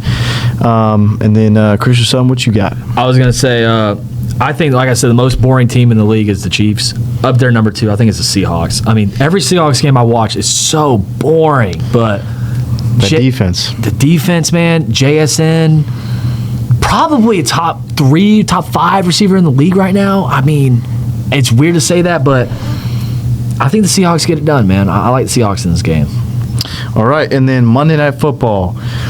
Cardinals at them boys. Oh my God. Why is this Monday night? Yeah, I was about to say, I don't know how the Chiefs Bills wasn't Monday Night Football I can either. maybe understand the Cowboys, but the Cardinals? Yeah, the Cardinals. Yeah. Jeez. I think Kyler Murray's supposed to return. For that reason, I think this is going to be a kind of unexpected shootout, to be honest, because I don't think that Cardinals defense is very good. I don't think that's unexpected. I think the Cowboys defense is horrible, and I think they have a very good offense. So well, I mean, I don't think they're going to expect this to be that close. Oh, okay. Because, but I do think the Cowboys will get it done in somewhat of a shootout. That probably a game that'll be in the 30s. We them boys. But the boys get it done in Dallas. Yeah, I got the boys. The Monday night boys. I literally was thinking the same exact thing as you. I think the boys get it done, and the Cards are terrible, so it shouldn't be, but I'm telling you, like 33-37 or some crap like that. Sure. Like, I like 37 tonight for some reason. A lot of my scores 33-38, something like that. Like, the boys end up getting it done. It's at home. It's Monday night. You got to win this game. We got to win this game. I mean, I don't like must wins for the boys ever, but I think we do. I think we get this one done. Cards are a little bit of shambles, so but still they'll score 30 points. Yeah, that defense just. Where do you go from there too, as far as the defense goes? Do you think it comes down to coaching, or do you think fire Ublis tonight? You think so, dude? Think it's on the coaching more than I don't understand why you'd hire him. He might have had a good stint somewhere else, but with the Bears, you're a defensive guy, and you still can't stop anybody for 2 seasons, and you had full control. But I feel like don't get me wrong. I think he's a poor defensive coordinator, but I feel like the defense has been like that for a while. Even like when Trayvon Diggs was getting all those interceptions, they were creating turnovers, high score but games. they were giving up a lot of yards, bro. I mean, it was kind of boom or bust on every play. I think it goes to coaching, bro. Like I said, I mean, I'm not a huge. I don't like Ben Ubrist, or Brian Ubrist. I don't know his name, but he's just he's just probably the last guy I would think. You would think he'd go back to a positions coach job or an analyst job in the booth. Like, why is he go from a horrible head coach to someone like the Dallas Cowboys defensive coordinator?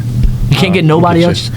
I know I just picked the boys to win, but honestly, I just feel like we're in for a rough few years. I think. Really? Yeah. You're kind of locked into a bunch of guys. We're locked into a bunch of guys.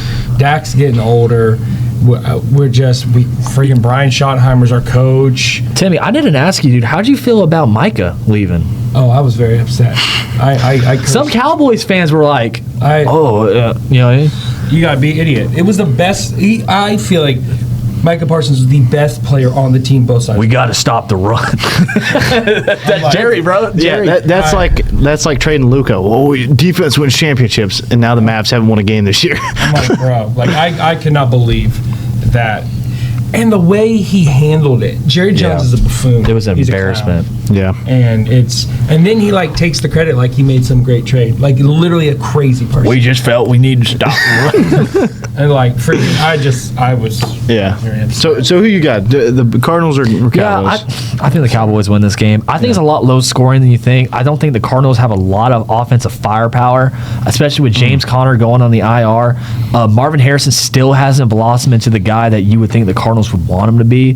He's had his okay moments, big time catches, but he's more of a deep ball guy that gets maybe 3 to 5 catches on the game. Don't ask me how I know that. He's on my fantasy team. He gets 3 to 4 catches. He had a great game against the Seahawks. Yeah. But besides that, he's very much for a first round top 5 pick. He is underperformed in my opinion. I just think this is a chance for the Cowboys to bounce back defensively. Yeah. This is a good chance. Yeah, I can see that. So I'm going to take the Cowboys. I kind of feel for the Cardinals mostly because they're 2-5, probably about to be 2-6. But dude, I mean, they're losing these games really, really. It makes me feel for them because of how the Jags were last year, of losing all these really close games. Yeah. That just are heartbreaking. You have a good team. Yeah, you got it right there. You actually don't have that bad of a coach. But you just can't finish games. I mean, they lost by 3 to Seattle. They lost by 4 to the Colts. They lost last week. I can't remember who the Packers. They only lost by 4 just a couple weeks ago. You basically just described being a Nebraska fan with Scott Frost. That his run was crazy. Against in 1-score games, he was like 1-18, dude. That's brutal. Think about if that junk is flipped. He's a national champ probably. If you can get one more good drive, he did. Anyway, but teams on a bye week are the Browns, Jets, and Eagles, as well as the Bucks. So shout out Jonah, Eagles bye week, and then Bucks and Baker Mayfield for MVP gets a bye week. So shout out Christian and Davey, Baker Mayfield.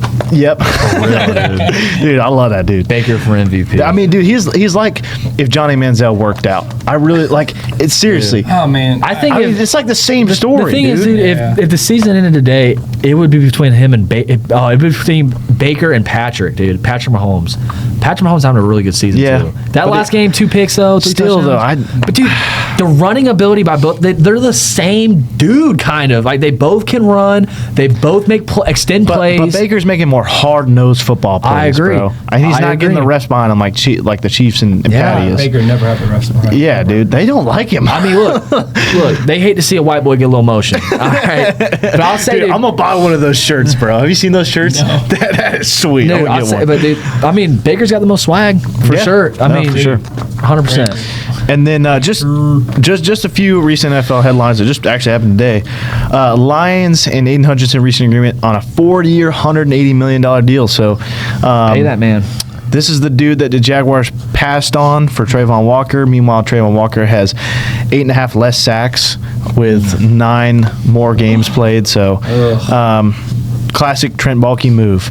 But Broncos signed Mercedes Lewis to the practice Jaguar squad. legend, Mercedes Jaguar Lewis. legend, NFL legend, bro. I mean, How old is Mercedes Lewis? 41 years old, man, and he's still kicking Collecting a Dude. paycheck. So he got signed on the practice Baller. squad. If he gets promoted to play in this game, he'd be the oldest starting tight end to catch a football.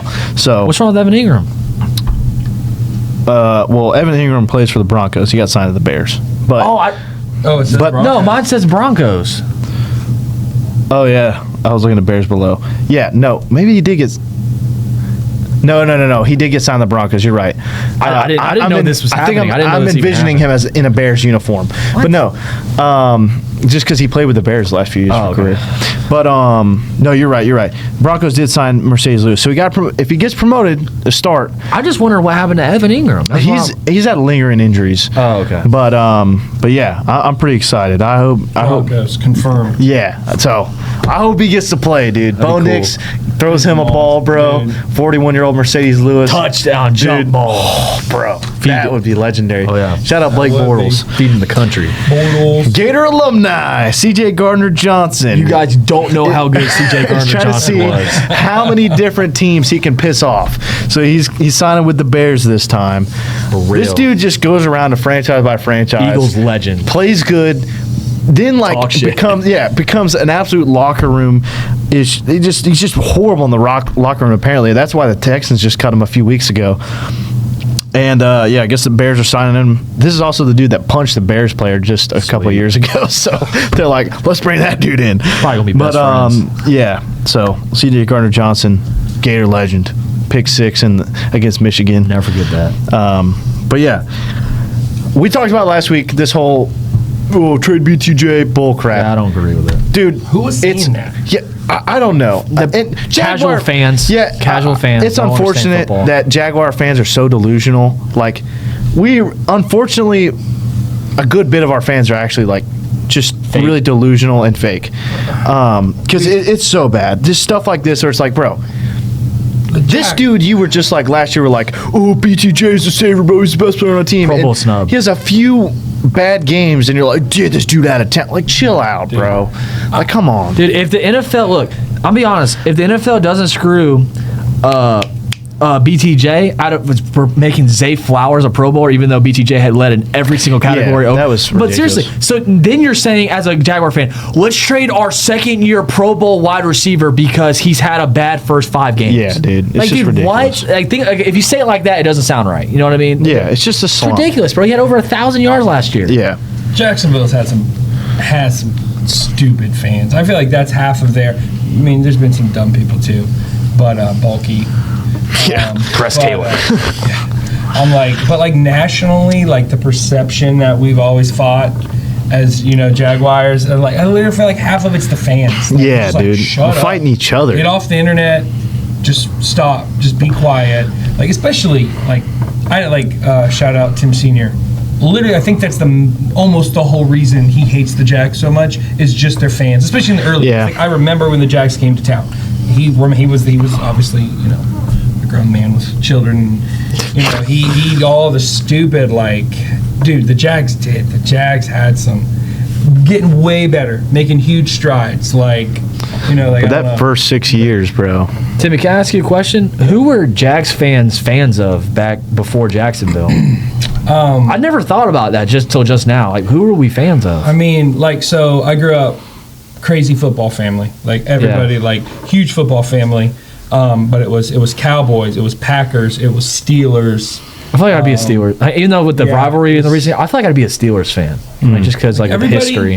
It was like the big teams, like the OG. Yeah. I mean, because everybody. It used to say too, like everybody from Jacksonville's from somewhere else. Yeah, that's true though. It used to be everybody from Jacksonville's somewhere else, so they bring their teams here. Yeah. I mean, and for years, you'd go to a Jags game, and there was as many jerseys for other teams, not the two teams playing, as there were. Whoever the Jags put. Yeah. You'll see that a little bit still. Like, you go to a Yeah. Jags game, you'll see just random fans. there. Yeah. We're a military town too, so Yeah, that's you got true. boys, Yeah, girls shout out everywhere. all over. But I'm glad Liam Cohen shut it down. I mean, I heard all the rumors, and I didn't expect it to happen, but those thoughts were kind of lingering of like, when Gladstone came on and immediately cut Evan Ingram and got rid of Christian Kirk, and it was like, whoa, Tank. we didn't see. Yeah, Tank was big for me. Yeah, which I mean, that was crazy. but I trust Gladstone. So even if he were to do that, I'd be like, he was out of shape. I really don't want him to do that. That seems stupid to me, but I trust you, Gladstone. So it was kind of lingering, like, oh man, I hope he doesn't do this, and he didn't. So thank goodness they shut down the rumors, because I still got faith in BTJ. He's just having a bit of a slump. But I'm glad Liam Cohen came out and did that. I'm super excited and underrated. Cody Schrader, bro. You SEC Missouri legend. The only player to run for over 100 yards on Kirby Smart's Georgia defense was Cody Schrader, white boy from Missouri. That dude is good at football, bro. I'm telling you. He's good. I love a white running back. For real, bro. That gets me going, Christian McCaffrey. And then Jags at Raiders obviously is coming up. So we got Brenton Strange returns to practice, but his return will likely be Week 11 versus the Chargers. So that'll be I think that'll be big for Trevor. I mean, Trevor, with a good tight end, dude, he has always shown, like, with Evan Ingram, dude, he's been great. I mean, dude, Hunter Long. Nobody knew that dude's name before the season. He's got like 5 touchdowns. Yeah, he's on been the good, year. dude. He catches the ball. Our tight ends can catch. And Johnny Munt too has been good. Johnny Munt, a great blocker too. But looked great in the blocking game. Devin Lloyd returns to practice, but is questionable for Sunday. But Raiders. based on what I've heard from Liam Cohen today in the interview, it looks like he is going to play. Raiders. But we'll see. If there's ever a game to bounce back, it would be this or the Titans. Thank goodness we have the Raiders to bounce back against and play them at Las Vegas. So I don't like going on the West Coast, man. what's that? I said I get it's the Raiders. I get it's Geno side, but I don't like going to the West Coast. Yeah, I mean, you got to think this defense has played great throughout the year. Obviously, had 14 takeaways in that stretch, but it started to stall out. Obviously, didn't get any against the Rams, and then you didn't get any the week before against the Seahawks. This is a perfect game for the defense to bounce back and start creating those turnovers again. I mean, Geno's averaging like 2 or 3 interceptions a game. So my opinion on it was kind of, I think you probably heard it, like, we need to establish a run game. And if you keep getting these penalties, you can't establish a run game. It's like impossible. So what I talked about last week was establishing the run game, and if it doesn't work at first, don't give up on it. And that's exactly what Liam Cohen said today in his press conference was, we need to establish a run game early. We don't want to be throwing 40 passes like we have the past 2 weeks.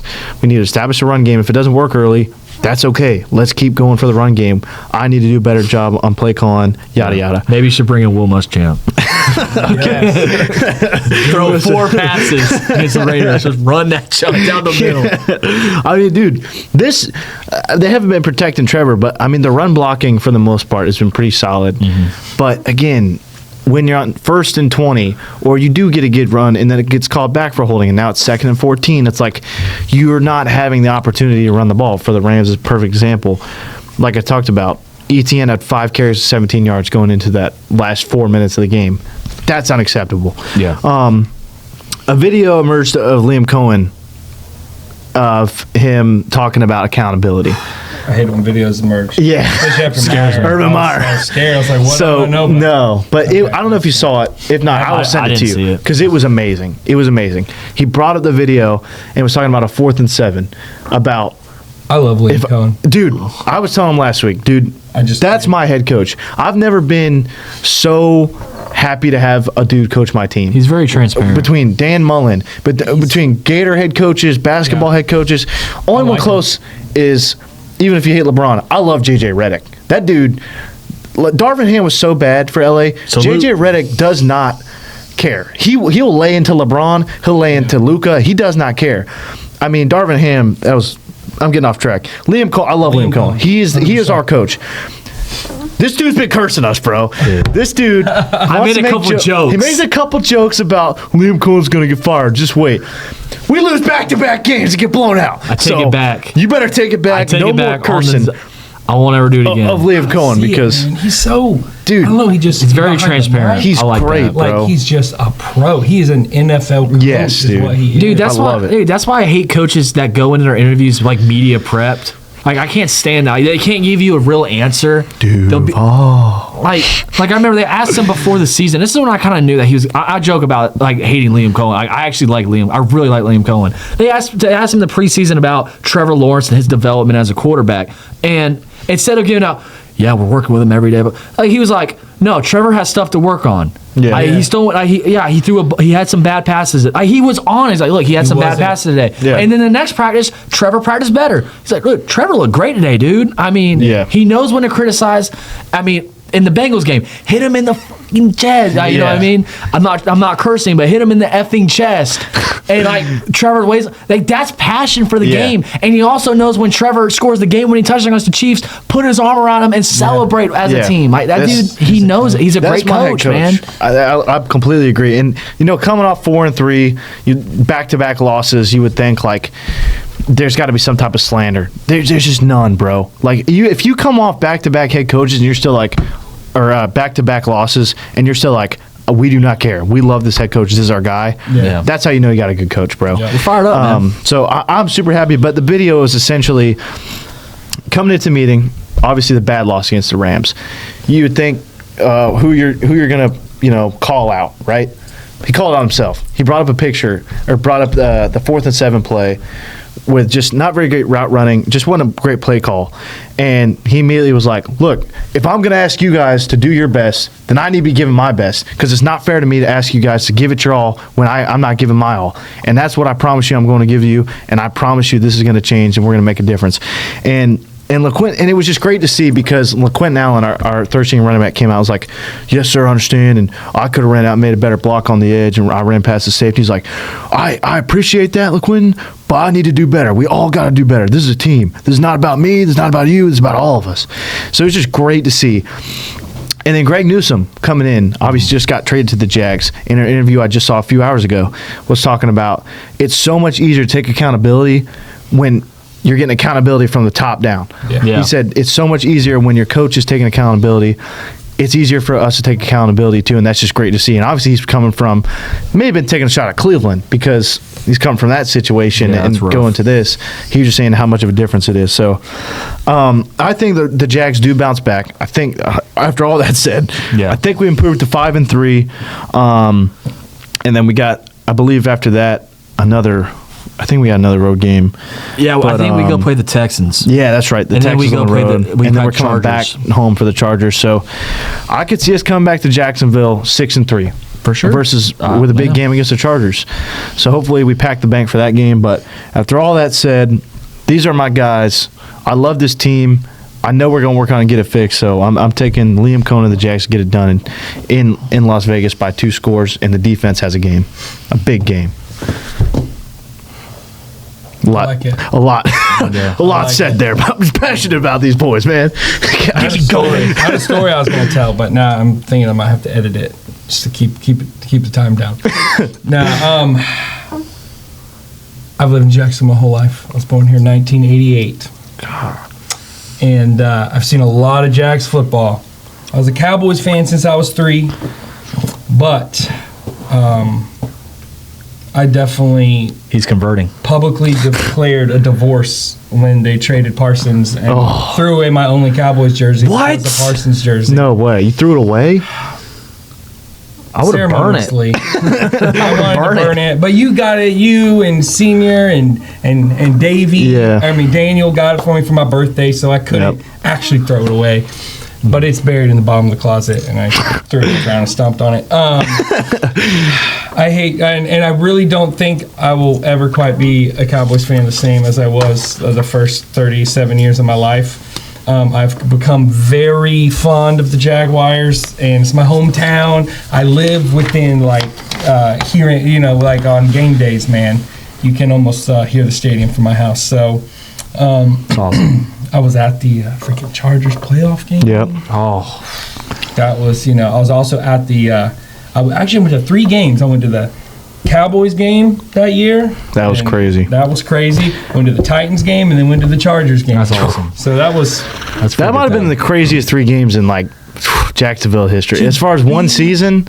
At a game like the Chargers game.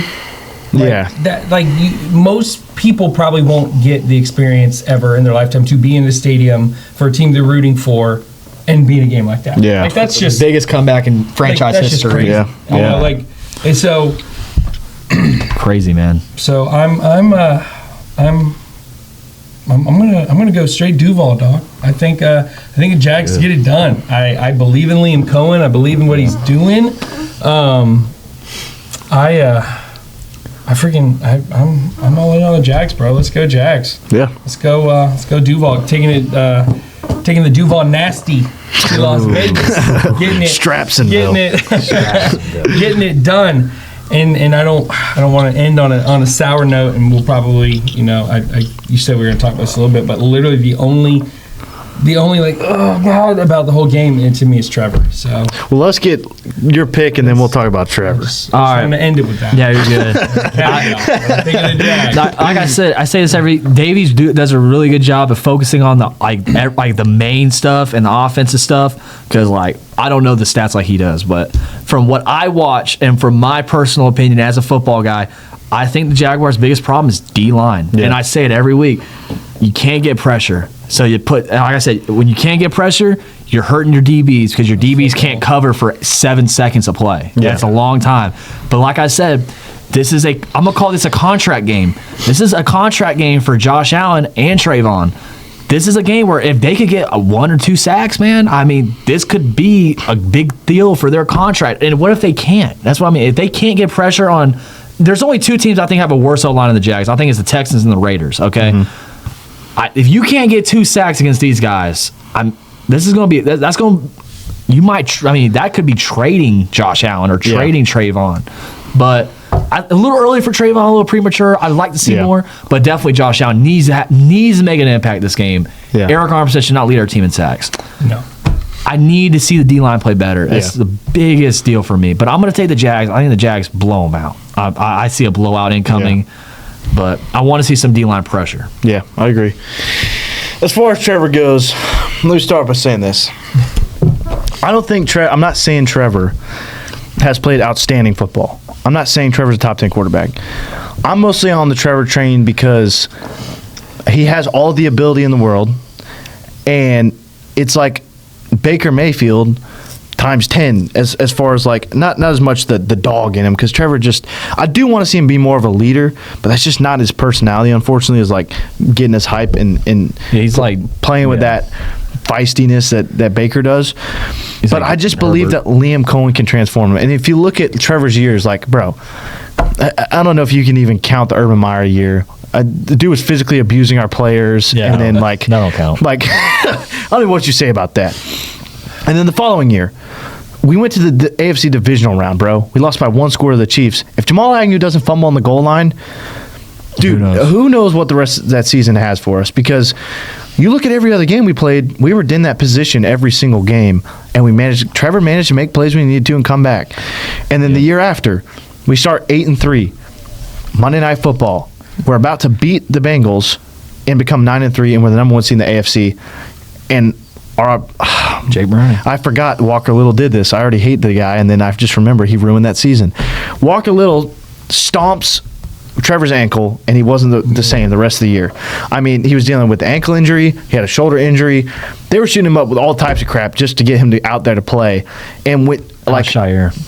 What's that? And then the following year, obviously didn't get off to a great start, and then Alshire nearly killed him. Like, I have to defend Trevor just because he's gotten bad in hand. He's been done bad. I mean, dude, you could say that. I feel like Baker has been in the same position. Baker had the run, obviously, a magical run, almost got him to the AFC Championship, just like Trevor.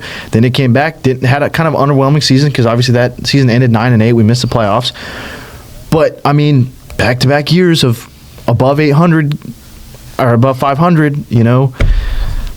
And then obviously last year the Alshire, and then this year, I mean, he's really made plays when you needed him to. You think about the Bengals game. He threw a dart to BTJ to win that game on 4th down. BTJ drops it. So then you got to count on the defense. Then Travis Hunter gets the penalty that screws us out of that win. So what's Trevor supposed to do about that? I mean, they put up about 30 points. De'Ami Brown dropped a touchdown on that drive as well. Yeah. So you can't blame him for that. And then obviously we win several games when you needed him most. He fell over himself, but he beat the Chiefs. And dude, that ball to BTJ, I think maybe the best ball I've ever seen Trevor Lawrence throw. Yeah, it was great. Dude, the safety was coming over. The corner's right on him, and he drops it just in the perfect spot. And thank goodness Brian Thomas finally brings it in. And then the Seattle game obviously didn't start off well. I watched the film on every play of that game. God. I mean, you throw a screen pass, it gets blown up. You can't blame Trevor for that. And then you get a holding call. What are you supposed to do? You can't get the run game going. Next thing you know, you're throwing 40 passes in that game. BTJ drops a crucial third down pass on the drive that we could have went down and tied the game. That would have been a game of 20 yards. BTJ drops it. And then the Rams game, I don't even know what to say. Like, once again, couldn't get the run game going. Your defense gives up 3 touchdowns on the first 3 drives, so you put the offense in a bad position. BTJ continues to make drops. But, I mean, dude, Trevor turned the ball over, averaged like 20 turnovers a season, bro. He has not turned the ball over in 5 weeks. Like, I'm, again, not saying he's a top 10 quarterback. I'm not saying he's the truth. But Liam Cohen can transform him to be exactly what we need him to do, and I don't feel like it's fair enough to blame these losses on Trevor Lawrence. That's my rambling. I agree. I think you just literally said it. Liam Cohen can transform Lawrence into who we need him to be. Yeah. I also want to make a hot take right now, okay? 10, 12 years, Trevor Lawrence, Dak Prescott, both out of the league. You give me 2 pieces of paper. I give you guys 2 pieces of paper, no names, stats. Same guy.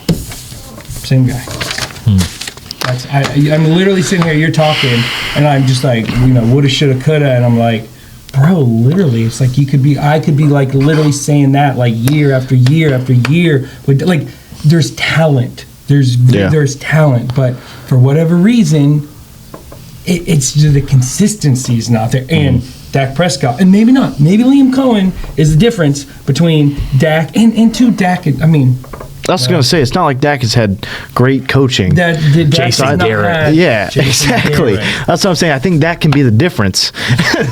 He's in broadcasting now, thank goodness. But I think that can be the difference, is that could be coaching. The difference. Liam Cohen could change that script, could change the future. Yeah. Liam Cohen could be that guy, because Dak has never had a freaking Liam Cohen. Yeah. So, I mean, he's never had a head coach like that. He had Kellen Moore. Yeah. And Kellen Moore just some freaking really But again, that offense was good with Kellen Moore. And there's been flashes, but it's like there's always a reason. There's always something. And it's just like, God, I'm so exhausted. It's like, anyways. So that's my feeling on it. Yeah. No, I can agree with that. Yeah. But here's my thing, man. And I'm not trying to it's every time I go against Dave, I feel like I'm going, it's just because I want to go. Like, no. This is, from my perspective, this is what I think. I don't know, because every time I see Trevor make a mistake, it's a mental error. In college, he didn't call audibles. In college, there's a lot of stuff in that interview that showed me a lot of stuff about Trevor. Wow, you didn't call audibles in college. You didn't have a cadence. You didn't even call hut. You clapped your whole. He's basically like he. But who does that come down to, though? And I'm not saying it's his fault, but you're also getting paid hundreds of. He's getting paid a big contract to do this for a living. The excuses, I feel like, go out the window in that case. Every time Trevor makes a mistake, it's a mental mistake, and if it's not a mental mistake, he overthrows the guy. I mean, it's. But I'm saying, don't get me wrong. Like, you're absolutely right. I mean, I went back and watched that Rams game, and on the first drive of the game, dude, Travis Hunter's wide open on a drag route. He missed him. It's like, bro, scan the field. And he's getting better at scanning the field, too. I'm not saying that, but it's. I feel like we look at Trevor Lawrence like, oh, this guy could develop into something. Dude, it's this year 5. I mean, are we still talking about developing a guy that's 5 years? And he hasn't. We already gone over. He hasn't been given the best hand. He's Urban Meyer, Doug Marrone, Doug Peterson. I get he's been screwed over. Press tail. It's year 5. But I feel like if you can defend Baker like that, you should be able to defend Trevor the same. Because Baker, you're basically having the same situation, except for sticking with one franchise. Baker Mayfield honestly got lucky. Dude, they were about to write him off completely. But we're still talking about Trevor giving him max deals in Jacksonville. It took Baker. Baker got a giant Baker got deal cut from the Panthers. Baker got cut from the Rams. I mean, we're still giving Trevor Lawrence big contracts. Okay, but he has proved nothing to me. But you're going against exactly what you said about Baker Mayfield in Cleveland. You're pissed off that they should have stuck with him. They should have given him a chance. When he had the same tenure as Trevor Lawrence But did. Baker won 10 games with a significantly worse franchise. Okay, Trevor Lawrence took him to the AFC divisional round. It was a Jamal Agnew fumble away from the AFC championship, then went the next year to be above 500. Baker Mayfield didn't do that. What did Baker Mayfield do? They finished under 500. They finished, I believe, 7 and 9. And then we paid Trevor. And that's what I mean, that we paid Trevor after he did that. So what do you? Okay, so if you're talking about max contract, yeah, but it goes against. If you're talking about the amount of money we paid him, yes, fair. the amount. That's what I'm trying to tell you. Like the amount of money we paid him was too much for the fact that we did not know what we were getting. I mean, I can agree with that, but I agree with that 100%. Yeah, and that's for what sure. I mean. So, and I'm saying, stupid. and I'm not a Trevor Lawrence hater. I'm really not. But to sit here and tell me, like, I'm not trying to say you, but I'm saying fans are like, oh yeah, well, I'm super excited to see what Trevor like. It's kind of like exhausting. Like he said, like. This is the 5th year. Going on 6 years, we've had Trevor Lawrence, and we're still trying to develop him. We're still trying to get him to scan the field. Dude, this is stuff you go over your 2nd, 3rd year. I mean, we already got guys that are doing like Bo Nix is doing that, and I'm not trying to be like that. Again, I keep repeating. But look at coaching. Who does Bo Nix have? Sean Payton. Sean Payton coach. Drew Brees. But that's what I'm saying. He obviously can coach quarterbacks. I don't think Sean Payton was a reason. How much time do we give Trevor with Liam? That's what but you're about to have to pay him again. What are you talking? We just re-signed him a 5-year deal last year. Last year? Yeah. I got the deal mixed up. No, don't get me wrong. If Trevor's got, I don't see this season being a flop. He's already made huge improvements. But if we go on to be bad this year and then you're midway through half next year and he's doing the same crap, making the same mistakes, and you're not playing winning football, I'm going to have to dish a Trevor train. But as of right now, when you look at, fair shots he's gotten, you take away the Urban Meyer season, he got nearly killed by Al-Shaair last year. Yeah. So you have a 9-8 record, and you go to the divisional round, and you have a 9-8 record, and you miss the playoffs, which is inexcusable, but again, that comes down to Press Taylor. So it's like, so in the 2 pure, I wouldn't even call those pure years, you can't be mad at an over 500 season. So it's like, I mean, like I said, he doesn't deserve max contract money. But that's what we paid him. I absolutely agree, but you got to think of who was in the front office when that happened. Okay, so what if the Jaguars do this every year? Because this is what it seems like they do. They play like everyone throws the coach. I mean, and I'm not saying we've had great coaches. We haven't. But everyone throws a coach under the bus. It's not Trevor's fault. And it's like, I don't understand how we can't sit here and maybe put a little bit of the blame on Trevor. Maybe a little bit. Can we not have negotiated better to get a better deal out of Trevor's agent and being like, hey, maybe this guy doesn't deserve a max contract? Look at who's in the front office, though. We had Trent Baalke. I get it. That comes down to that's Trent Baalke. I am not excusing that. I just don't understand about what game are you waiting for to just be like, oh yeah, Trevor's still developing versus the game where it's like, okay, we need to get him rid. And he hasn't really been the guy to be like, Trevor Lawrence won us this game, but like the Chiefs game was good.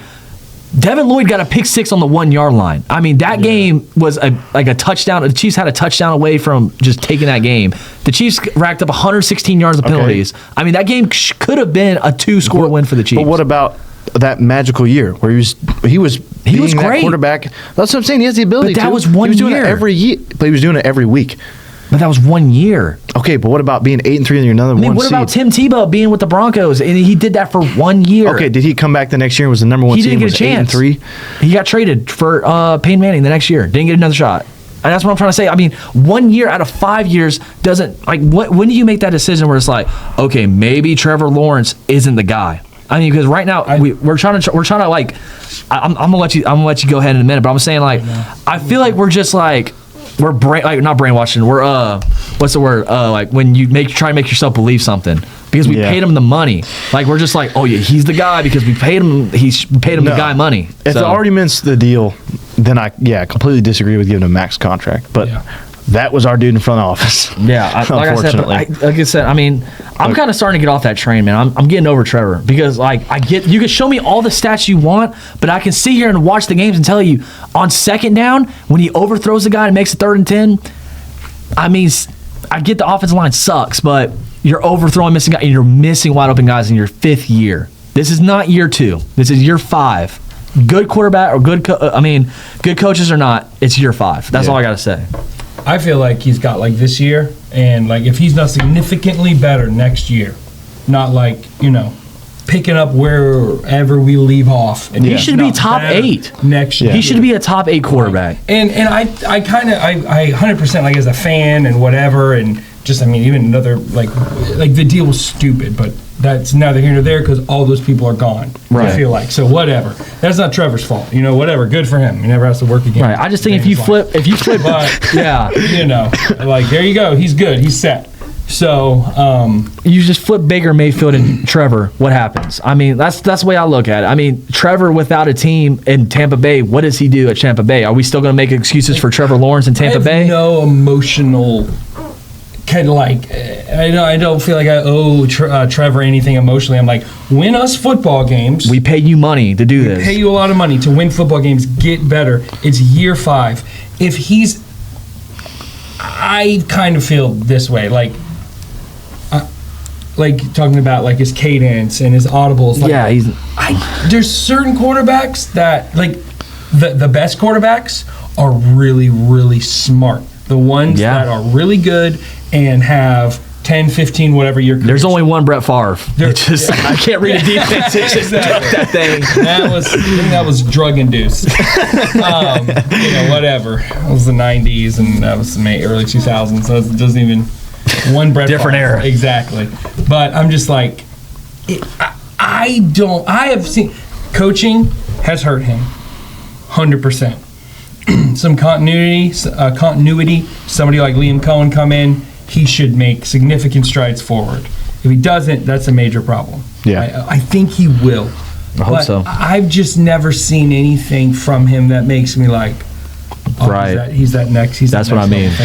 Yeah. The game slows down and he sees the whole field. There's been too many plays. I'm like, my freaking kids would be like, he was wide open. And I'm like, you saw that film? Yeah.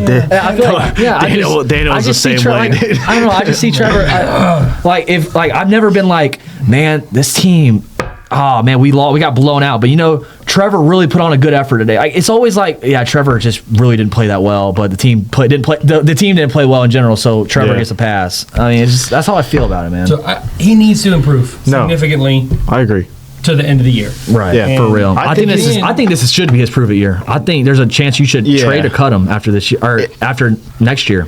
I don't see why you keep him around. No, if going into next year and you're midway through the season and he's still making those type of mental errors and still playing this type of ball that he has been, you got to move on. I just don't see. We shouldn't have to settle for a game managing quarterback. Is what I'm saying. Yeah, for a first round pick.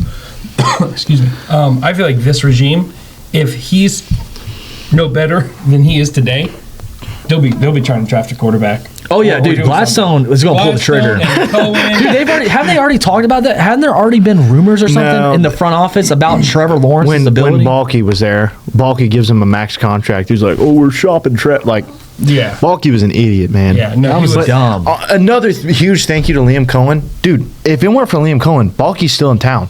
Liam Cohen was not going to sign with the Jaguars. And Sean Khan, what is wrong with pull the trigger? I don't know. But thank you, Liam Cohen. Just become our owner, bro, because he basically did.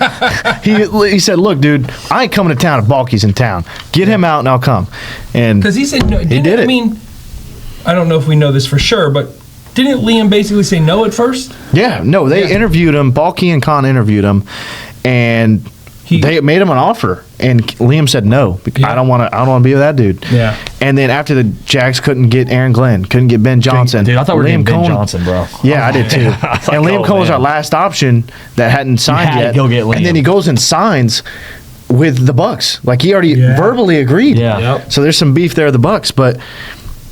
Shad Khan called him. I was like, "Look, dude, we'll fire Cohen or we'll fire Balky if you come sign with us." And he came down that night for sure.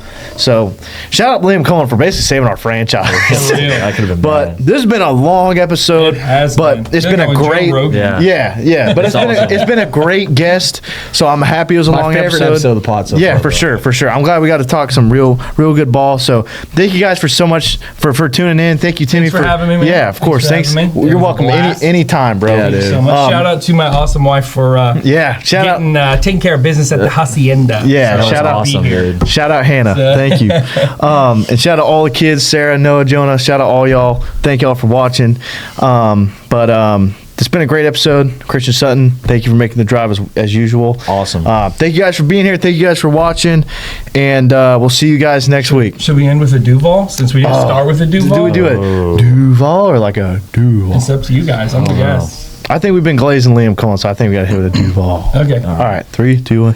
Duval. Thank you guys for tuning in. Yeah. Young as a spinning heat.